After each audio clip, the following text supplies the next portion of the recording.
Zhonghui finalmente encontrou o tio que procurava há meses. O problema era que Song Zhao não estava mais interessado em ser salvo. Ele tinha acabado de arrancar a cabeça de um monstro gigante com um único ataque, e isso nem era o mais assustador na caverna. Zhao podia falar. Ele pensava. Lembrava quem era sua sobrinha. Ele acreditava que humanos se tornaram inferiores, e quem o interessava era Yan Hao, um jovem soldado que roubava poder de núcleos de monstros. Zhao ofereceu-lhe um novo mundo de seres evoluídos, mas Hao já vira o que essa evolução fazia às pessoas e achou a ideia insana. Zhonghui nem ligava para a discussão. Ela abaixou a arma de Hao e foi até o tio que lembrava, esperando que ele ainda reconhecesse a família. E reconheceu. Zhao a reconheceu perfeitamente, então cravou a mão em seu coração. Hao viu Zhonghui cair, perdeu o controle de suas essências e atacou com poder para matar um lorde. Zhao o pegou com uma mão, quebrou seu braço e o jogou no chão sem se importar. Um dragão surgiu na montanha. A garota no dragão era a irmã que Hao passou o apocalipse procurando. 6 meses antes, Zhu precisou do irmão para protegê-la de um lobo. Ela comandava monstros, Greenvine a tratava como arma, e Zhao a via como de sua espécie. Para entender como os irmãos acabaram em lados opostos, a história volta ao dia em que a névoa vermelha atingiu a cidade. Tudo começou com uma escavação arqueológica. Abriram um selo antigo, e uma névoa de sangue se espalhou por áreas povoadas. Humanos expostos morriam ou enlouqueciam. Animais e criaturas viraram monstros com habilidades que armas normais mal danificavam. As autoridades bombardearam uma cidade infectada, destruíram mais dela que os monstros.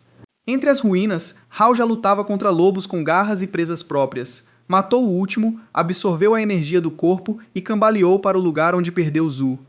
Só a boneca dela restou. Ao tocar, a transformação de besta recuou. Hao caiu de joelhos, chorou lágrimas de sangue, desculpando-se pela demora, sem saber se ela o ouvia. 3 dias antes, a família estava presa numa fila de evacuação. Soldado bateu no carro e ordenou que saíssem. O pai de Hao olhou os veículos militares e decidiu que a história oficial não era confiável. Governos não enviam tantos soldados para algo inofensivo. Zhu pegou a mão do irmão e disse estar com medo. Hao a tranquilizou, dizendo que tudo ficaria bem, embora não soubesse o que era a névoa vermelha. Uma explosão respondeu à pergunta antes de qualquer um. Um carro caiu da ponte. Hao cobriu Zhu enquanto esmagava a frente e prendia a perna do pai. Quando a família olhou, soldados lutavam com um monstro e civis corriam. O pai deles ordenou que as crianças saíssem. Hao chutou a porta traseira, puxou Zhu e tentou alcançar os pais. A mãe o impediu. A frente do carro desabava e a criatura se aproximava. Cada segundo para salvá-los punha as crianças em perigo. Hao recusava-se a sair, então o pai o lembrou que era o irmão mais velho. Se Hao quisesse ser homem, devia proteger Zhu e tirá-la dali. Um monstro pousou em cima do carro. Zhu gritou pelos pais, chamando a atenção. Hao não tinha tempo para discutir. Ele pegou a irmã e correu enquanto o carro sumia. As ruas deixavam claro. A névoa não mudava só animais. Infectados atacavam-se, como se a névoa puxasse instintos violentos à tona. Os irmãos acharam uma loja e se esconderam atrás das prateleiras. Um lobo mutante os seguiu, mas não os notou. Com comida, água e cobertura, Hao pensou que poderiam esperar o resgate ali. Então Zhu gritou e segurou a cabeça. Veias vermelhas subiam pelo rosto dela. Hao olhou um reflexo próximo e viu as mesmas marcas em si. Ele molhou um pano e pôs no nariz de Zhu, diminuindo a névoa. Funcionou. Infelizmente, funcionou bem, porque Hao deu a proteção a ela e não guardou para si. Um calor rasgou seu corpo. Caiu de joelhos, sentindo algo sob a pele tentando sair. Zhu perguntou o que havia, e Hao insistiu que estava bem, tossindo sangue. Não foi convincente. O barulho trouxe o lobo de volta. Hao lutou contra a transformação para puxar Zhu à saída, onde uma criatura alada esperava. O lobo veio por trás, prendendo os dois entre monstros. Nenhum atacou, esperavam a besta alada maior que descia do céu. Hao percebeu que as criaturas tinham um líder. Sair piorou tudo, então levou Zhu de volta à loja e disse para correr se ele perdesse. Sua arma era um cano de ferro. O lobo não se abalou. Hao atingiu a cabeça com força total, só o irritando. A besta o derrubou e abriu as mandíbulas. Uma flecha perfurou seu olho. Zhu achou uma besta na loja. Ela perguntou se o irmão estava bem, mas salvá-lo fez o monstro focar nela. Hao mandou-a correr. A névoa vermelha o invadiu, deixando-o tossindo no chão. O lobo perseguia a irmã, e Zhu tropeçou. A besta alcançou primeiro. A mão de Hao rasgou a parede. Arrancou concreto, jogou para prender o lobo. Puxou uma barra de ferro. Um golpe no crânio matou a criatura. Hal continuou golpeando.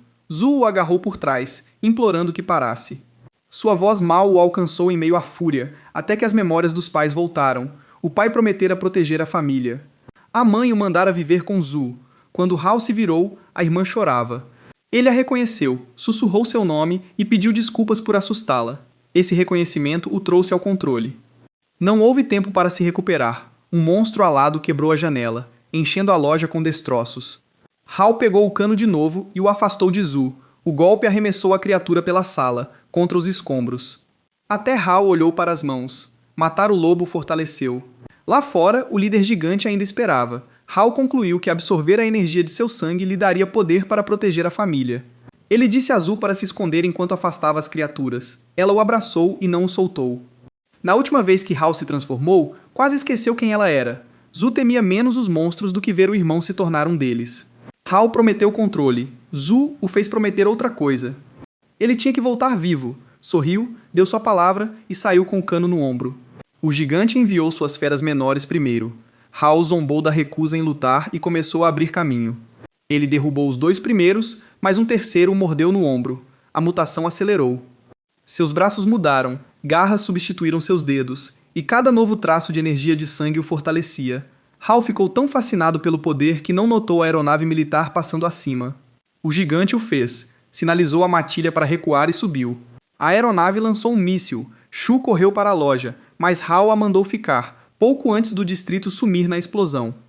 Um helicóptero de resgate encontrou os irmãos vivos. Soldados examinaram Hal, viram a infecção e não o levaram. Ju estava apta à evacuação, então a arrastaram para bordo. O irmão, ferido demais, não pôde impedi-los. Hal estendeu a mão para o helicóptero que a levava.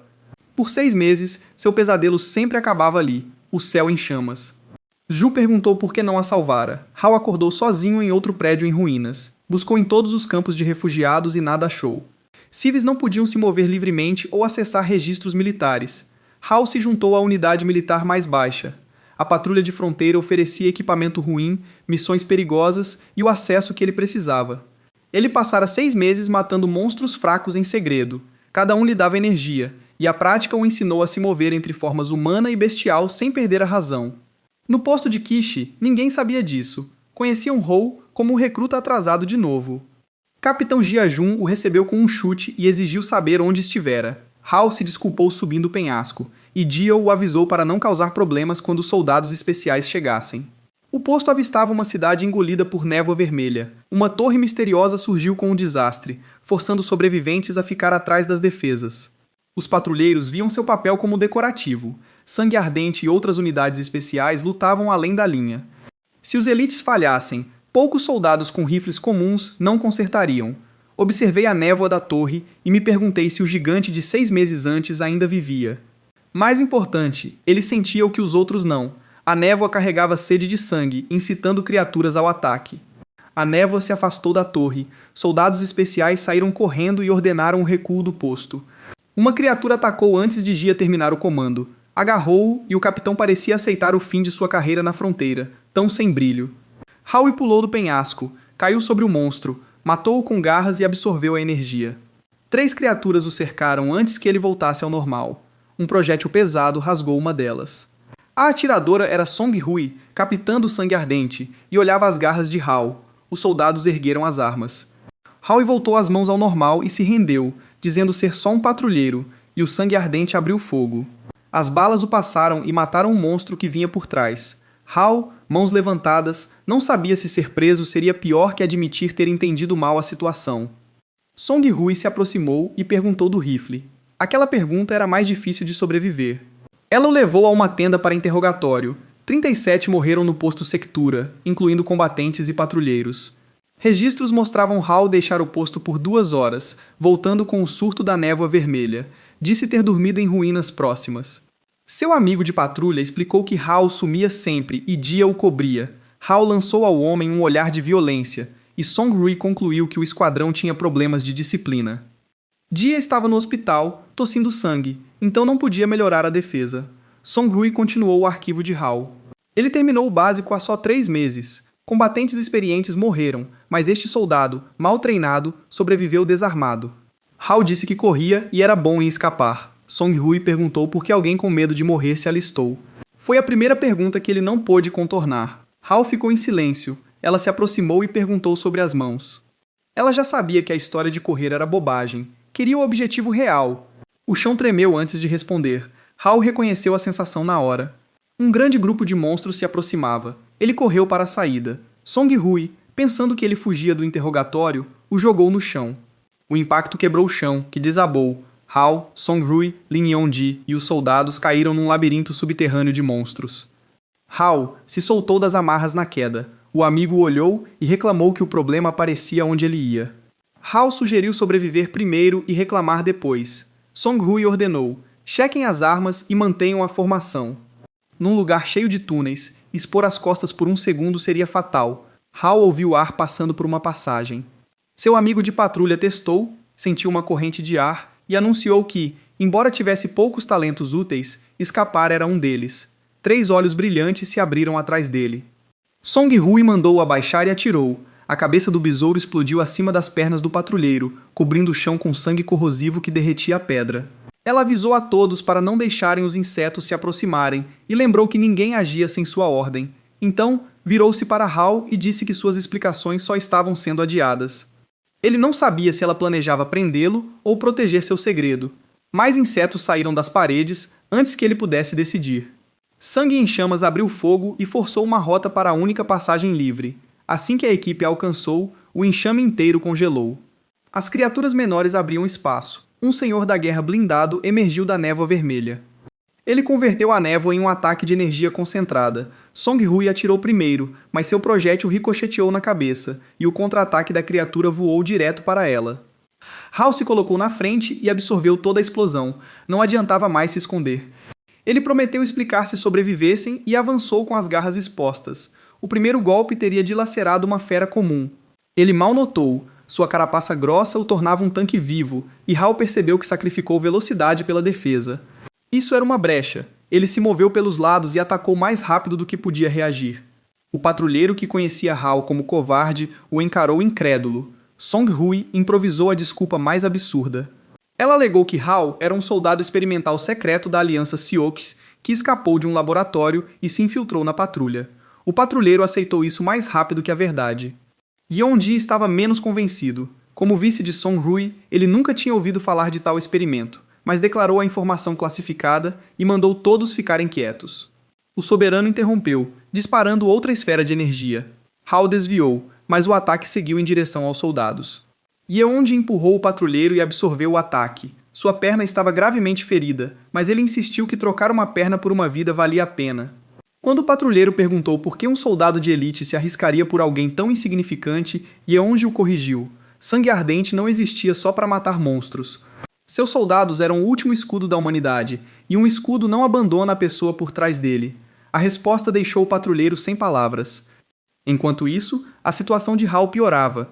A energia vermelha que sustentava suas garras acabou, e o soberano o arremessou pelo túnel. Um espinho desceu em direção ao seu peito. Song-Hui atirou na cabeça da criatura e o salvou. E uma névoa vermelha começou a fluir pelas passagens. O soberano criou a onda na superfície e podia redirecionar a névoa para se reabastecer no subsolo. Suas feridas se fecharam, enquanto Hal não conseguia mais manter nenhuma transformação parcial. Song-Hui ordenou a retirada. Hal recusou. A mesma névoa vermelha que restaurava o monstro também podia reabastecê-lo, e como o soberano era lento demais para se mover enquanto absorvia energia, essa era a melhor chance de matá-lo. Song-Hui avisou que o fracasso significava a morte. Hal já havia chegado aos portões do inferno tantas vezes que mais uma visita não mudava muito. Ao ver que ele estava sério, Song-Hui criou um plano. Liberaria todo o poder restante contra a carapaça da cabeça. Hal teria uma chance de destruir o cérebro antes da armadura fechar. Ela mirou. O soberano preparou outro ataque. Song-Hui atirou e Hal avançou com o projétil. O tiro rachou a placa da cabeça. Hal enfiou a mão e rasgou o cérebro, enquanto a criatura se debatia. Por um segundo, Song-Hui só encarou, pois o plano imprudente funcionou. A cabeça do soberano explodiu e jogou Hal pela caverna. Ele caiu inconsciente. Song-Hui correu e achou uma foto de Zu em suas roupas. Enquanto ela o estudava, o cristal que Hal tirou do monstro cresceu em sua mão. Em sua consciência, Hal achou o mesmo cristal em seu peito. Absorveu a névoa vermelha e armazenou a energia. Ele não precisaria mais depender da névoa em uma luta. A boa notícia durou até o cristal rachar. Sua capacidade era limitada, absorvia mais rápido que podia conter a energia. Hal lembrou quanta névoa o soberano consumiu e forçou o excesso para um ponto, em vez de espalhar pelo corpo. Ele acordou num hospital militar e decidiu testar a ideia. Song-Hui escolheu aquele momento para abrir a porta. 5 minutos antes, ela visitou Yeon-ji. Seu deputado ferido puxou registros e exigiu saber por que um CEO nunca apareceu em sistema classificado. Song-Hui pegou o tablet, ordenou sua recuperação e pediu sua transferência para a retaguarda. Yeon-ji ameaçou relatar ao pai, o chefe de gabinete Song Liang. Ela congelou as comunicações dele. Lealdade familiar é admirável. Era menos útil se o familiar pudesse tirá-la. Após deixar Yeon-ji, Song-Hui pôs o guarda fora do quarto de Ho e entrou. Ela viu névoa vermelha na mão de Ho e perguntou o que fazia. Hal não respondeu, não podia parar. Ele a mandou sair. A energia vermelha atravessou a porta, vários prédios, e quase eliminou o patrulheiro por estar no pior lugar. Da janela do hospital, Yeon-ji soube logo quem causou a destruição. O segredo de Song-Hui durou impressionantes 5 minutos. Ela levou Hal ao telhado e exigiu uma explicação. Ele admitiu que seu corpo absorvia névoa vermelha, núcleos de monstros e as habilidades deles. O novo cristal armazenava energia e se reparava, mas cada habilidade vinha com o risco da essência do monstro o mudar. Hal mostrou a mão e perguntou se alguém como ele ainda era humano. Song-Hui recusou-se a responder. Humano ou monstro dependia do que ele fizesse com o poder. Sua habilidade era uma arma e um desastre em potencial. Isso o deixava com 2 opções. Ele podia se juntar ao Sangue Ardente sob sua supervisão, ou os militares o classificariam como monstro e o destruiriam. Hal disse que as forças da cidade não podiam. Song-Hui concordou. Ela avisou que lutar sozinho contra a aliança Seoul era otimismo demais. Juntar-se ao esquadrão dela dava recursos, proteção, identidade e informações. Hal perguntou por que ela recrutava alguém que mal conhecia. Song-Hui admitiu outro motivo, mas não explicou. Não eram inimigos, e por ora, era um trato. Então ela mostrou a foto de Shu. Hal exigiu saber onde a achou. Song-Hui o lembrou que uma rede de inteligência militar podia descobrir mais que uma foto. Se ele entrasse, ela usaria a rede para procurar a irmã dele. Procurar sozinho já custara 6 meses. Hal aceitou. Ele pediu um aumento. Song-Hui o nomeou candidato com salário melhor e o mandou fazer a papelada. Antes de ele sair, ela disse que já pagara o hospital pelos prédios. Cada moeda seria descontada do salário. O acordo incluía inteligência militar, mas não demolição gratuita. Hal voltou ao quartel da patrulha, com um soldado que o seguiu no labirinto subterrâneo. O patrulheiro também foi transferido para a unidade especial. Sua perna ferida e combate limitado o colocaram na retaguarda, mas ele ainda estava orgulhoso. Ele deu um tapa no ombro de Hal, dizendo que cuidariam um do outro dali em diante. Hal percebeu que passou meses ao lado do homem sem nunca perguntar seu nome. A percepção teve que esperar, pois o capitão Jia estava em apuros. Zhang Shi, comandante da guarnição Kishi, trouxe soldados para cercar o capitão. Culpou Jia por uma antiga humilhação com uma muda, chamando-o de cão sem dono implorando compensação. Compensação. Chutou Jia no estômago, reabrindo as feridas. O patrulheiro avançou primeiro. Os homens de Jiangxi o derrubaram, ameaçando quebrar seu braço se Jia não se ajoelhasse e lambesse as botas do comandante. Jia começou a se abaixar. Hal segurou seu braço antes que os joelhos tocassem o chão. O capitão o acobertou, protegeu sua busca por Zhu e tratou um recruta como um dos seus. Hal disse a Jia que era sua vez de retribuir. Avisou os soldados que, se tocassem o capitão de novo, quebraria seus ossos e os usaria como lenha. Levaram para o lado pessoal. O primeiro levou um chute no rosto. Hal acertou o segundo com uma cotovelada, o terceiro no joelho e o quarto na parede. O resto parou ao ver a rapidez com que viravam exemplos. Alguém tentou restaurar a coragem, dizendo que Zhang Shi era um guerreiro Zhang Shi sacou uma pistola e deu 3 tiros. Hal se moveu entre os tiros, tirou a arma dele e a esmagou. Notou que ataques comuns de Song-Hui eram mais de 100 vezes mais rápidos. O comandante ainda tinha uma faca. Hal parou a lâmina, ergueu Zhang Shi pelo pescoço e o lembrou quem exigia que Jia se ajoelhasse. Ameaças de patente e vingança. Hal respondeu com a cabeça dele no chão. Os soldados da guarnição pegaram o comandante inconsciente e fugiram. Hal pegou a muleta de Jia, devolveu e perguntou se estava tudo bem. Jia agradeceu, mas temia a retaliação da guarnição. O patrulheiro orgulhosamente disse que agora são das forças especiais, então Zhang Shi não ousaria mexer com eles. Essa confiança seria mais reconfortante se Zhang não estivesse já ligada a Greenvine. Naquela noite, Hao entregou seus papéis a Song Hui. O QG aprovou sua candidatura, mas entrar para o esquadrão dela não era automático. Ele ainda tinha que ir a Hesheng e passar na prova de sangue ardente. Song Hui esperava seu sucesso. Hao flexionou o braço e a avisou: prepare-se para um recorde. Na manhã seguinte, os candidatos entraram em Hesheng em blindados. No caminho, Song Hui explicou o sistema de combate. Humanos que ativavam habilidades com núcleos de monstros eram guerreiros, de E a S. Monstros tinham suas categorias, de cães de caça e batedores mais fracos, a senhores, gigantes e desastres. A correspondência exata entre os dois sistemas nem sempre era clara. O condicionamento físico importava, mas a compatibilidade com um núcleo de monstro podia mudar a avaliação do lutador. Humanos não produziam naturalmente as habilidades que se espalhavam na névoa vermelha. Precisavam de um núcleo e equipamento compatível para imitar o poder de um monstro. Quanto maior a compatibilidade, mais daquela habilidade o guerreiro usava. Hao olhou para o amigo patrulheiro e perguntou por que alguém tão fraco estava na seleção. O homem admitiu que apanhar era seu maior talento. Song Hui explicou que ele foi designado para apoio na retaguarda e não precisava fazer o exame. O patrulheiro ainda insistiu que lutariam lado a lado, um dia. Hao podia zombar dele agora e confiar nele depois. O comboio diminuiu quando guardas bloquearam a rua. Song Hui se opôs a atrasar uma unidade especial, mas os soldados disseram ter ordens. Vários veículos caros passaram à frente, com a insígnia da Greenvine. A empresa enviou pessoas importantes para a seleção de sangue ardente. Song Hui não sabia o porquê, mas a presença deles a deixou desconfiada. Uma hora depois, os recrutas se reuniram diante do examinador-chefe Lin Yang-Sing e de um guerreiro de classe. Ele descreveu sangue ardente como o maior apoio e a lâmina mais afiada das forças especiais. Ele simplificou as regras. Conexões, família e dinheiro nada significavam no exame. Quem não tivesse força real podia sair. O primeiro teste físico era uma corrida de 100 metros carregando 50 quilos. Hao foi o primeiro. A próxima etapa usava um kettlebell eletromagnético. A maioria mal chegava a 100 quilos. Hao levantou 500 com uma mão. Ele atingiu a máquina de impacto e a quebrou antes do registro do resultado. 10 minutos depois, Yang Xin calculou a pontuação de Hao em 1908. O recorde anterior era 140. Os outros candidatos logo discutiam como ele havia trapaceado.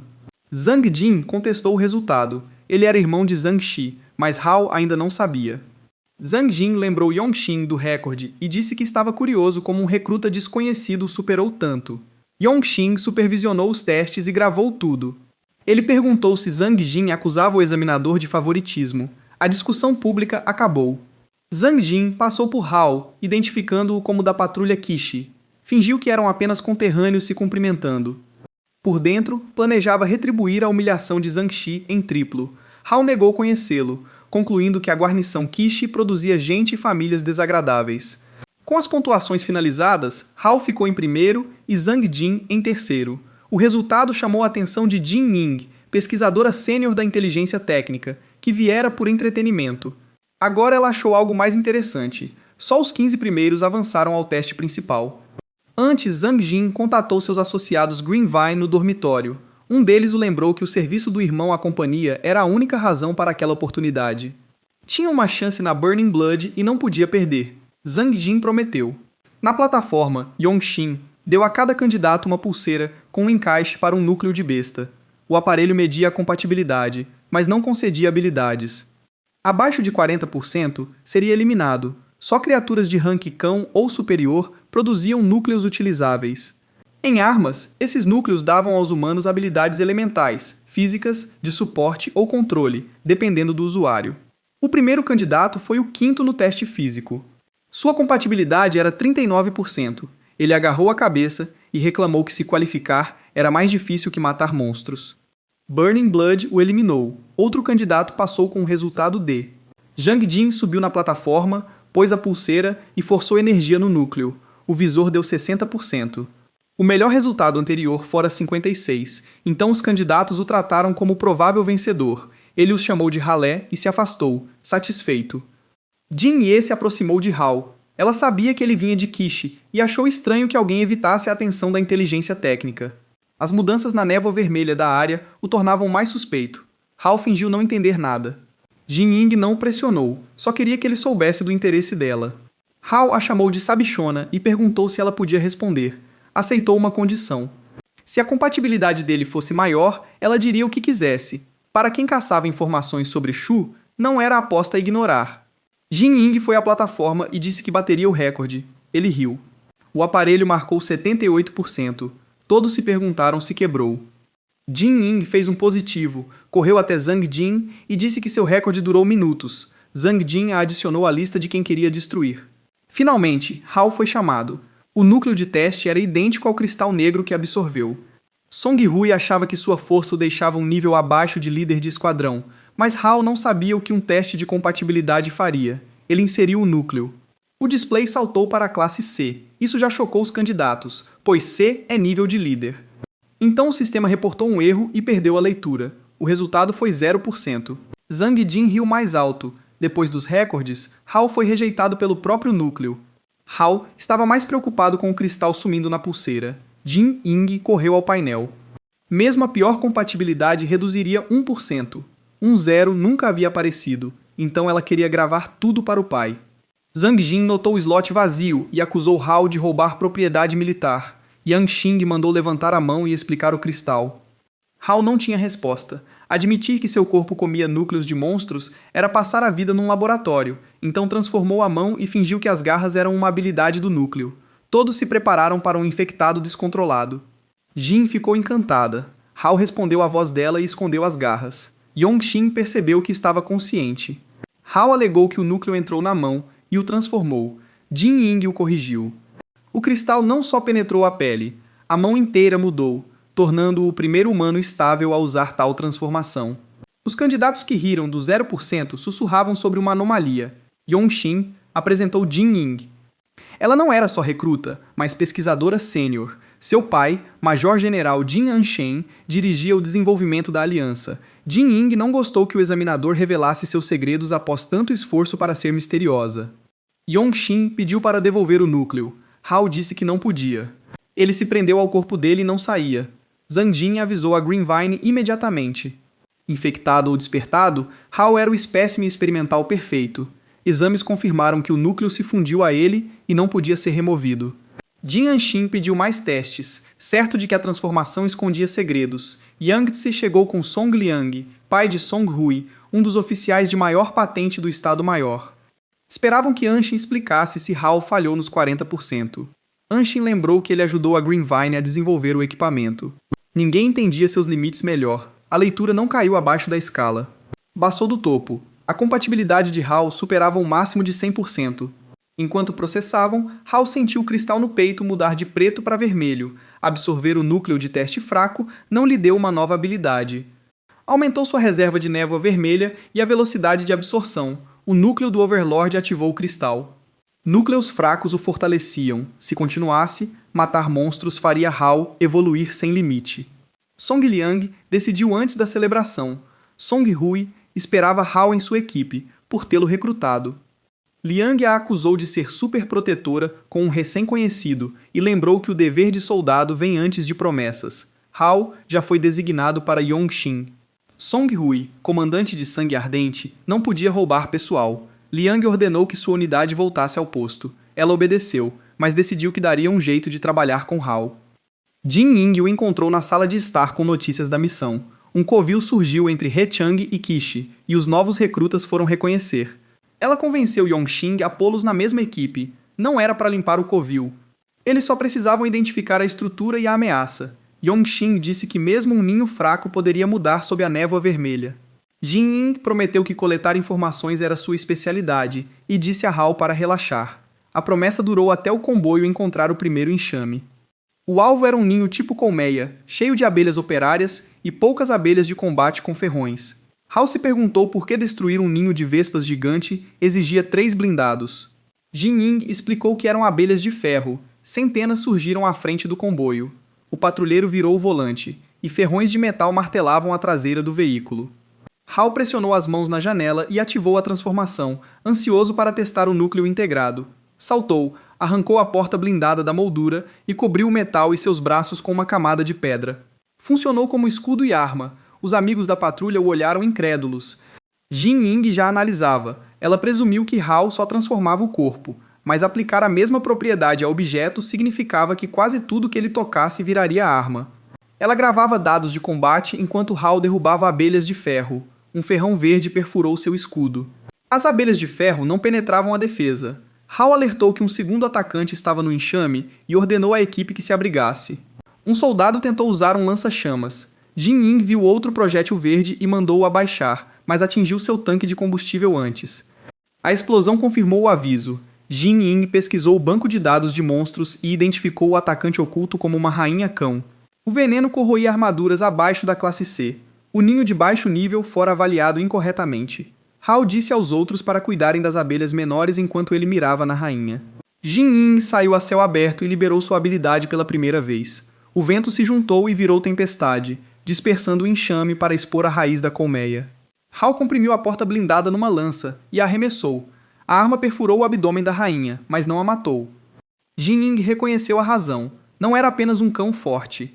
A rainha estava prestes a evoluir para Overlord. Recuou com a colmeia antes que Hal atacasse. Ele desabou. A área continha 2 névoas vermelhas, e o primeiro confronto esgotou quase tudo de seu cristal. Se soubesse da rainha, teria gerenciado a reserva melhor. Jin Ying o acusou de estar no chão com cara de peixe morto, querendo ressuscitação boca a boca. Hal se levantou na hora. Disse não ter interesse em crianças. Aquilo deu mais energia que a barra de chocolate que ela lhe deu. Após reagrupar, Hal ordenou busca no campo, montagem de acampamento e relatório urgente sobre a rainha. Jin já havia alertado. Seu analisador ainda mostrava a concentração da névoa no ninho em nível aceitável. A rainha estava ferida e poderia evoluir se esperassem. Jin Ying queria entrar com trajes, coletar dados e terminar antes dos reforços. Hal olhou para a colmeia que acabara de sobreviver a uma lança de metal. Lá se foi a missão de reconhecimento. Jin Ying mencionou que uma missão acima do nível de ameaça daria um bônus substancial. Isso explicava seu entusiasmo. No QG, Yongxin discutia com Song Liang. A equipe sênior se dividiu em 2 grupos. Um queria desenvolvê-lo como força de combate de alto nível. O outro, pesquisadores, queria tratá-lo como espécime. Ambos concordaram que ele era incomum demais para ignorar. Yangxin recebeu o relatório da colmeia e soube que a ameaça saltou de baixa para alta após Hal e Jin Ying entrarem.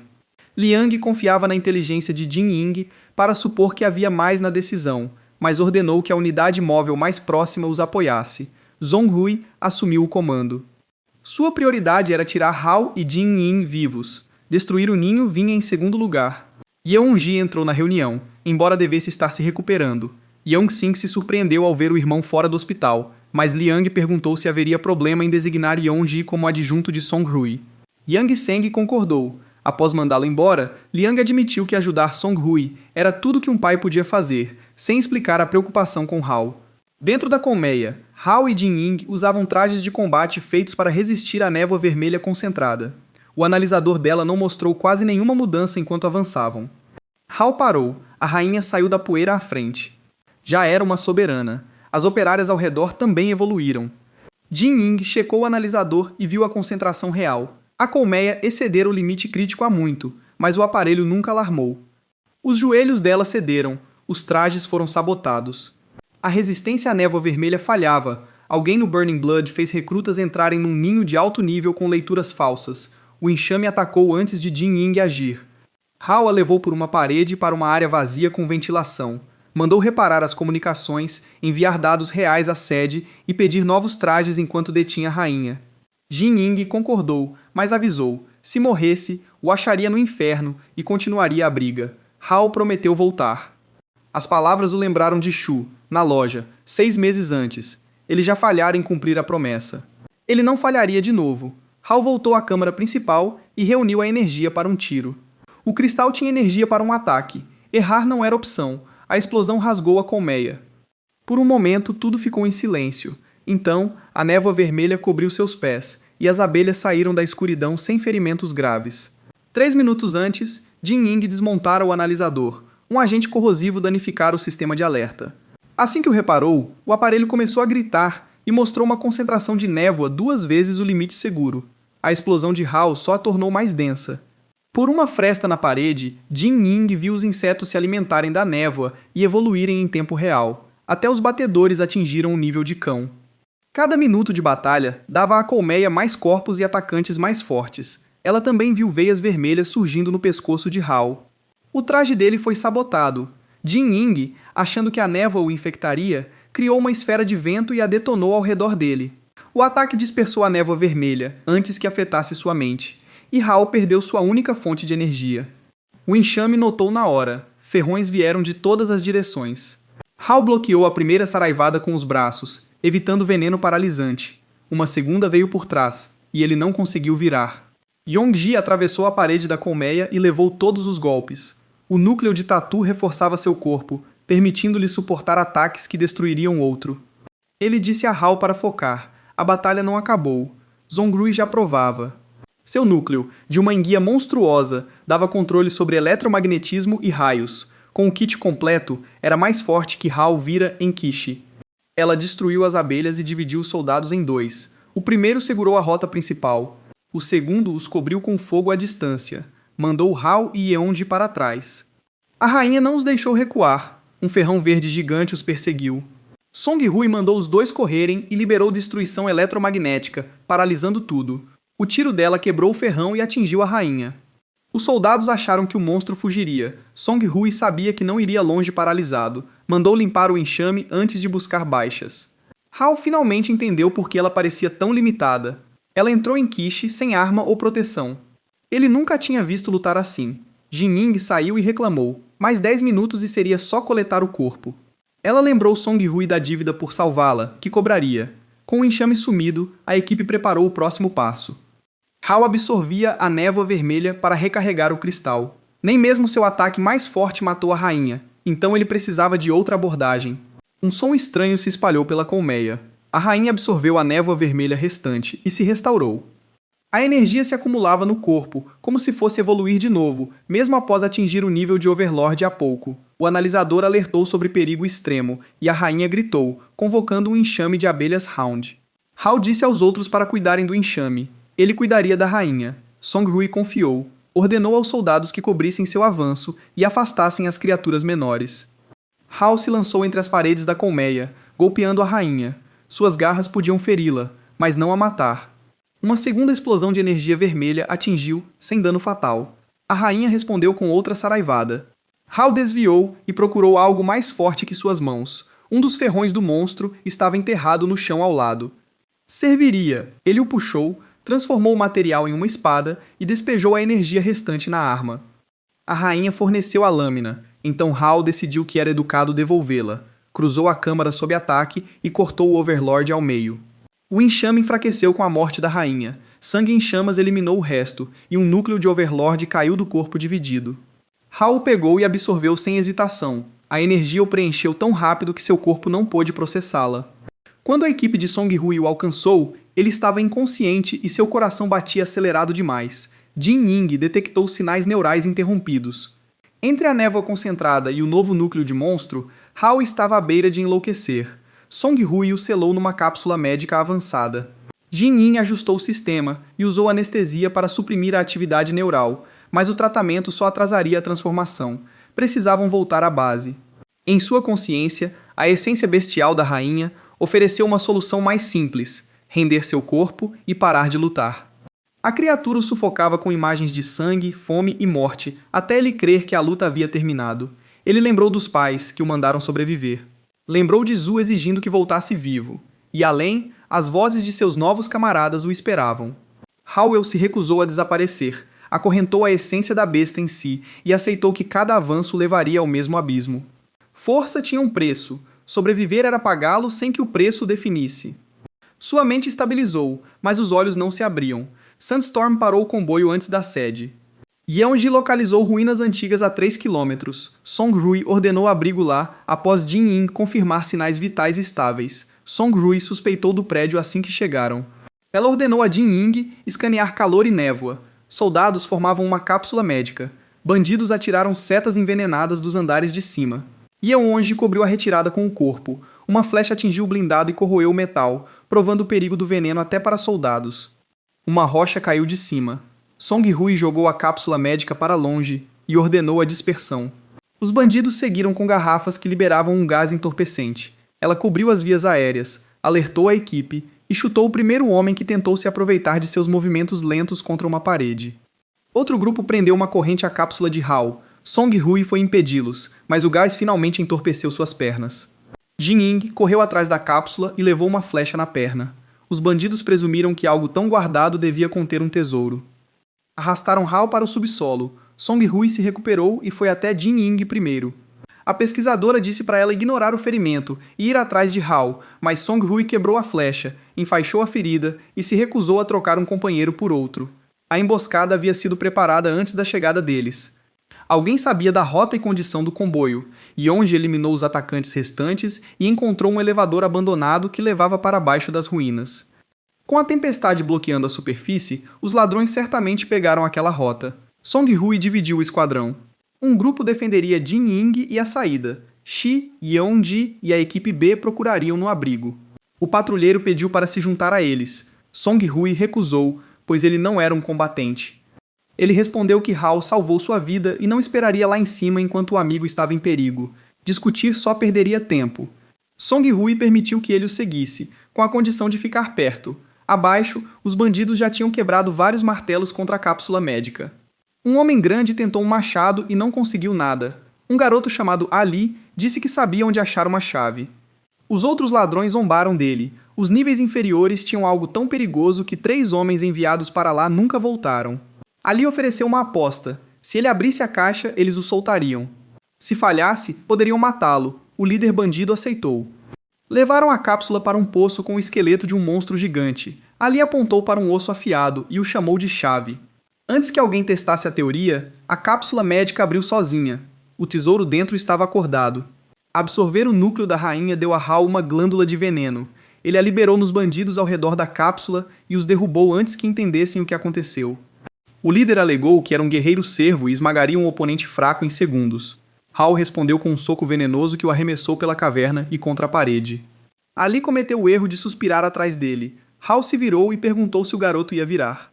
Ali desmaiou antes de responder. Com a ameaça imediata eliminada, Hao examinou o poço. Os esqueletos de monstros tinham ferimentos e posições que sugeriam lutas. O abrigo já foi uma arena onde feras eram forçadas a se matar. Uma explosão eletromagnética soou acima. Hao se impressionou que o temperamento de Song Hui fosse audível por 10 andares. O esquadrão dela limpava o abrigo. Yeon-ji foi na frente, balas ricochetearam em seu corpo, quebrando a linha inimiga. O detector do patrulheiro captou atividade abaixo e perdeu o sinal, fazendo Song Hui temer a falha da cápsula. Hao saltou do poço com Ali antes que ela organizasse outra descida. A equipe o examinou e perguntou o que ele achou. Hao descreveu a arena de feras abandonada, mas Song Hui adiou a investigação até terem o equipamento certo. O patrulheiro foi o único a notar o garoto nos braços de Hao. Ali acordou, puxou uma faca e atacou o peito de Hao. A lâmina se estilhaçou na armadura de pedra. Hao o agarrou e exigiu saber se ele queria tanto morrer. Ali gritou que todo soldado era idiota, então a infecção dentro dele se espalhou. O garoto implorou para Hao o matar. Hao o nocauteou. Uma fotografia caiu das roupas de Ali. O patrulheiro reconheceu a pessoa mais velha como Ashu, um soldado do Esquadrão 7 de Kishi. A semelhança sugeria que Ali era seu irmão mais novo. Song Hui ordenou que levassem a criança para tratamento. Enquanto o patrulheiro o carregava, Hao sentiu que a infecção ainda era tratável. Ele secretamente absorveu parte da energia vermelha antes que alguém visse. O grupo voltou à sede e encontrou uma nova ordem de triagem no portão. Todos de zonas de névoa de alto risco deveriam se despir, desinfetar e passar por inspeção total. Song Hui perguntou quem criou essa regra que não existia antes da partida. Zhang Jin apareceu para aplicá-la. Ele perdeu a confiança ao ver Song Hui e Jin Ying. Ele rapidamente isentou as 2 mulheres e alegou que só Hao precisava do exame. Song Hui liberou energia para lembrá-lo que recrutas não criam regras para capitães. Ela guiou o grupo. Zhang Jin mudou o alvo, chamando Ali de vira-lata sujo, indigno do acampamento. Ao saber que o garoto era irmão de um colega, Zhang Jin chamou ambos de lixo e ordenou que levantassem os rifles. Hao o tocou. O veneno da abelha de ferro atingiu Zhang Jin antes que ele sentisse. Hao avisou que seu comportamento estava inaceitável e sugeriu que parasse. Zhang Jin desmaiou. Hao disse aos guardas que o comandante parecia cansado e precisava descansar. Enquanto eles entravam em pânico, Hao se afastou com os outros. Song Hui perguntou o que ele havia feito. Hao prometeu que Zhang Jin se recuperaria após alguns dias difíceis. Após o tratamento de Jin Ying, os oficiais investigaram o equipamento da colmeia sabotado. Um composto corrosivo lento foi aplicado aos 2 trajes de combate. Ele só desativava a proteção após contato com neblina densa, fazendo a falha parecer um acidente no ninho. Song Lang concluiu que alguém pretendia matar Jin Ying e Hao. Hao suspeitou que ele fosse o alvo principal, e Jin Ying sofreu por ficar ao seu lado.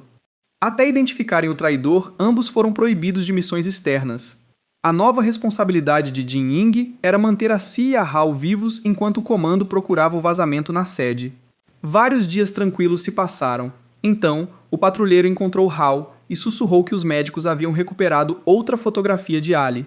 A garota na foto era idêntica a Shu. Hao chegou à enfermaria antes que o médico terminasse de explicar a recuperação de Ali. A infecção era grave quando ele chegou, mas enfraqueceu misteriosamente nos últimos dias. Hao pediu privacidade com a desculpa de fazer um exame de sangue. Assim que o médico saiu, ele mostrou a foto a Ali. Zhu estava ajoelhada ao lado de Ashuo, enfaixando sua ferida. Ali a tinha visto 6 meses antes em um campo de refugiados. Ele não sabia para onde ela tinha ido. A tentativa de lembrar desencadeou a infecção novamente, e Ali começou a gritar que havia perdido Zhu e seu irmão. Ashuo foi designado para transportar refugiados antes de receber uma missão secundária desconhecida. Ele nunca mais voltou, e a missão havia desaparecido das informações disponíveis para soldados de patrulha comuns. Hao pôs a mão em Ali e extraiu o resto da névoa vermelha. O patrulheiro viu tudo. Hao pediu para ele manter a habilidade em segredo. Foi quando o homem finalmente entendeu por que Ali havia começado a se recuperar antes que qualquer tratamento pudesse funcionar. Hao prometeu ao garoto que encontraria Ashuo. Em troca, Ali contou tudo o que se lembrava sobre o campo de refugiados e a garota da fotografia. Depois, durante a refeição, o patrulheiro perguntou se Hao realmente pretendia voltar para Kishi enquanto um traidor o caçava. Shu já estava desaparecido há mais de 6 meses. Hao estava cansado de esperar. Song Hui apareceu atrás dele e perguntou quem estava tentando impedi-lo. Jin Ying estava com ela, já recuperado o suficiente para sorrir com a preocupação do patrulheiro. Eles levaram a conversa para uma sala de conferências. Song Hui e Jin Ying já sabiam o que Hao havia feito por Ali, pois a sala médica tinha câmeras de segurança. O patrulheiro ficou horrorizado ao saber que Jin Ying os estava observando. Ela preferiu a palavra. Song Hui pediu a ela para revisar as imagens depois que o médico relatou a recuperação em comum. Ela lembrou a Hao que sua promessa de ajudar a encontrar Zhu não havia mudado e pediu que ele confiasse nela em vez de investigar sozinho. Jin Ying o abraçou e ofereceu seus próprios métodos. O patrulheiro pulou e prometeu seu apoio também. Hao contou a ele seu plano. Nos arredores arruinados de Kishi, Zhang Shi já estava se preparando para isso. Ele entrou em um local de reunião secreto com uma senha e exigiu contatar Hong Zenan, o agente local da Videira Verde, inicialmente recusado. Então Zhang Shi mencionou que Hao estava voltando. Hao aceitou a ligação imediatamente. Vários dias depois, Hao, Song Hui e o patrulheiro chegaram ao posto de controle de Kishi no carro particular de Song Hui. Eles não podiam usar veículos militares durante uma investigação não oficial, e o veículo civil atraía menos atenção.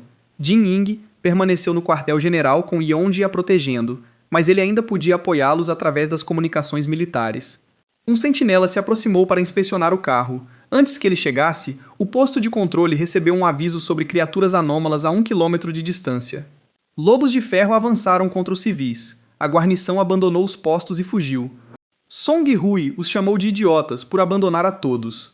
Hao saiu do carro e encarou a matilha, com civis se espalhando. Um lobo pegou um homem antes do abrigo. Hao o matou, mandou o civil correr e encarou o resto. Os lobos o estudaram antes de atacar. Hao vira a mesma formação no início do apocalipse. Naquela época, estava desesperado, inexperiente, incapaz de salvar Zhu. Não deixaria a história se repetir. A matilha durou segundos. Um soldado da guarnição viu Hao destruir as criaturas e avisou Zhang Shi que o alvo estava em Kishi.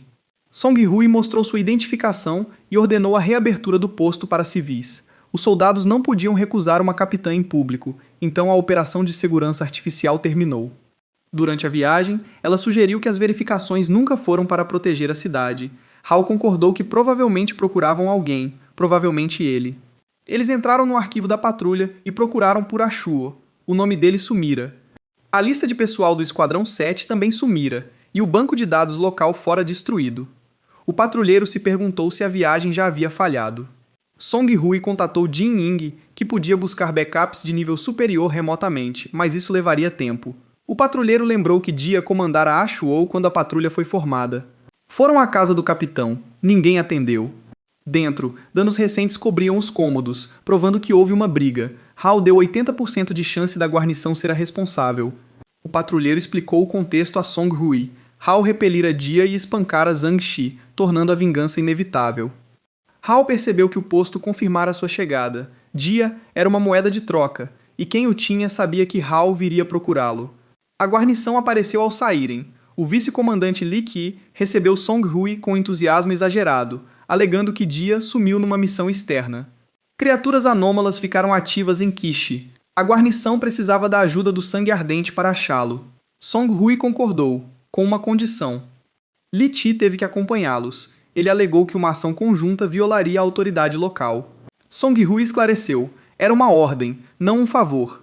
Recusar seria insubordinação militar. Li Qi, de repente, respeitou a cooperação. Na estrada, Hao perguntou por que Dia fora enviado para fora com tantos monstros ativos. Li Qi alegou que o capitão insistira na missão. Pararam num cruzamento. Hao notou que não havia cheiro de névoa vermelha, mesmo numa zona de anomalia ativa. Li Qi mexeu no telefone e recuou. Anunciou que sua parte estava feita e pediu um veículo. Song Hui bloqueou a rota e exigiu saber o que caçavam. O trovão respondeu. As nuvens escureceram. Um raio atingiu o cruzamento. Li Qi caiu gritando que havia chegado. Uma fera trovão soberana desceu. Sua presença explicava a ausência de monstros fracos. A missão de patrulha, a anomalia e a tentativa de Li Qi de partir eram parte da mesma armadilha. Enviou o patrulheiro atrás de Li Qi enquanto Song Hui pegava sua arma. Num telhado, Zhang Shi observava por um cristal de videira verde. A empresa desenvolvera uma base para domar monstros. Prometeram-lhe Qishi assim que Hao fosse entregue. Hao testou o veneno da abelha de ferro. A fera trovão liberou uma onda de choque que cancelou sua transformação antes que as garras a alcançassem. A habilidade lembrava a granada de neutralização eletromagnética de Song Hui. Raios cobriam o monstro e interrompiam outros poderes, significando que Hao não podia tocar a armadura com segurança. Song Hui voltou, enquanto ele dizia o problema em voz alta. Seu núcleo veio de uma criatura relâmpago, então ela entendeu a defesa. Um projétil neutralizador de força total poderia desativar a carapaça, mas só por um momento. Hao precisava de um instante. Aproximou-se e sinalizou. Song Hui atirou. A armadura de raios falhou. Hao cravou garras venenosas no corpo exposto. O soberano mal se moveu, mas seus passos diminuíram, confirmando o veneno. Sem a carapaça elétrica, seu corpo era mais fraco que antes. A fera do trovão recuou. Hao achou aquilo um insulto. Ela que começou. Song Hui viu seu controle e decidiu que precisava ficar mais forte. A distração a impediu de notar o segundo soberano vindo por trás. Zhang Shi não trouxe só um monstro. A fera oculta abriu as mandíbulas sobre Song Hui. Hao ouviu o ataque, a empurrou e foi pego em seu lugar. Song Hui viu as mandíbulas tremerem ao redor dele. O monstro não conseguiu esmagar seu corpo transformado, e Hao escapou antes de ser engolido. Ele zombou de seus anfitriões por enviar 2 soberanos, mas a segunda criatura desapareceu antes que pudesse contra-atacar. Era especialista em ocultação e ataque surpresa, tornando-o quase impossível de seguir sem percepção aprimorada. A fera do trovão atirou de novo e separou Hao e Song Hui. Um leve sopro atrás de Hao o alertou tarde demais. O monstro invisível o atingiu e o fez rolar pela rua.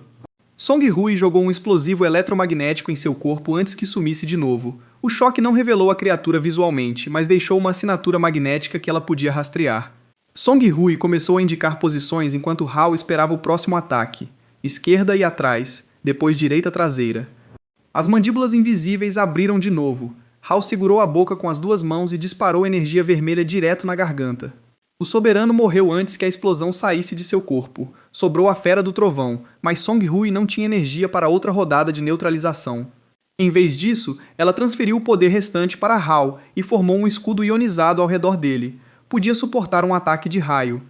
Duraria uns 10 segundos. Hao avançou, desviando dos raios, e se recusou a usar o escudo cedo demais. Quando a fera atacou de perto, a ionosfera absorveu o golpe. Hao enfiou o punho direito no corpo sob a armadura de raios.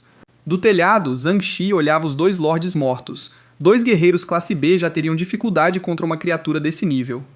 Hao e Song Hui também sobreviveram. Zhang Shi ordenou mísseis antitanque antes que saíssem. Hao pegou os núcleos e desligou sua metade Song Hui, encontrando-a inconsciente pelo excesso. O patrulheiro voltou arrastando Li Ti e logo presumiu o pior. Hao a confirmou exausta, sem sintomas da névoa. Os mísseis chegaram. A orientação foi afetada pelo campo eletromagnético da fera. Os primeiros tiros falharam. Li Ti percebeu o abandono de Zhang Shi e confessou tudo. Prometeram-lhe promoção, dinheiro e luxo por entregar Hao. Hao mandou o patrulheiro levar Song Hui e Li Ti, contatar Jin Ying, relatar o motim de Zhang Shi e avisar Song Yang. O patrulheiro mandou Hao entrar no carro. Hao disse que colocar todos os alvos num só veículo facilitaria o próximo míssil. Outra rodada veio. Ele a chutou. Isso convenceu o patrulheiro a dirigir. Hao subiu para a guarnição, desviando os mísseis. Ele chegou ao telhado, rompeu os soldados de Zhang Shi, chutou o comandante e o jogou. Liu Feng socou Hao, jogando-o no telhado. O agente da videira verde era classe B, mais rápido que os soldados. Sumiu da vista de Hao, atacou sua guarda e o jogou na parede com um golpe no estômago. Hao parou. Liu Feng zombou de Zhang Shi por perder 2 lords para ele. Zhang pediu desculpas, esperou seu salvador sair e chutou o corpo de Hao. Abriu o vídeo para a jaula de Jia e levantou Hao pelos cabelos. Jia o amaldiçoou por arrastar o jovem soldado ao conflito, exigindo que Zhang resolvesse a questão. Zhang queria que ambos sofressem. Ele ordenou que Hao fosse levado 300 metros abaixo, à base de monstros da Green Vine. Era o que Hao esperava. Consciente, fingiu a derrota ao confirmar Jia vivo. No transporte, absorveu o núcleo do Senhor Invisível e obteve furtividade sombria. A Green Vine o pôs numa cápsula, membros contidos. Hao quebrou o vidro. O chamaram de Sujeito 907. Enviaram guardas com anestésicos e redes. Hao destruiu câmeras, ativou a nova habilidade e sumiu ao entrar a segurança. A furtividade durou 10 minutos. Usou-os para achar Jia. Hao eliminou os guardas, abriu as barras e reapareceu. Jia estava feliz, mas sem surpresa.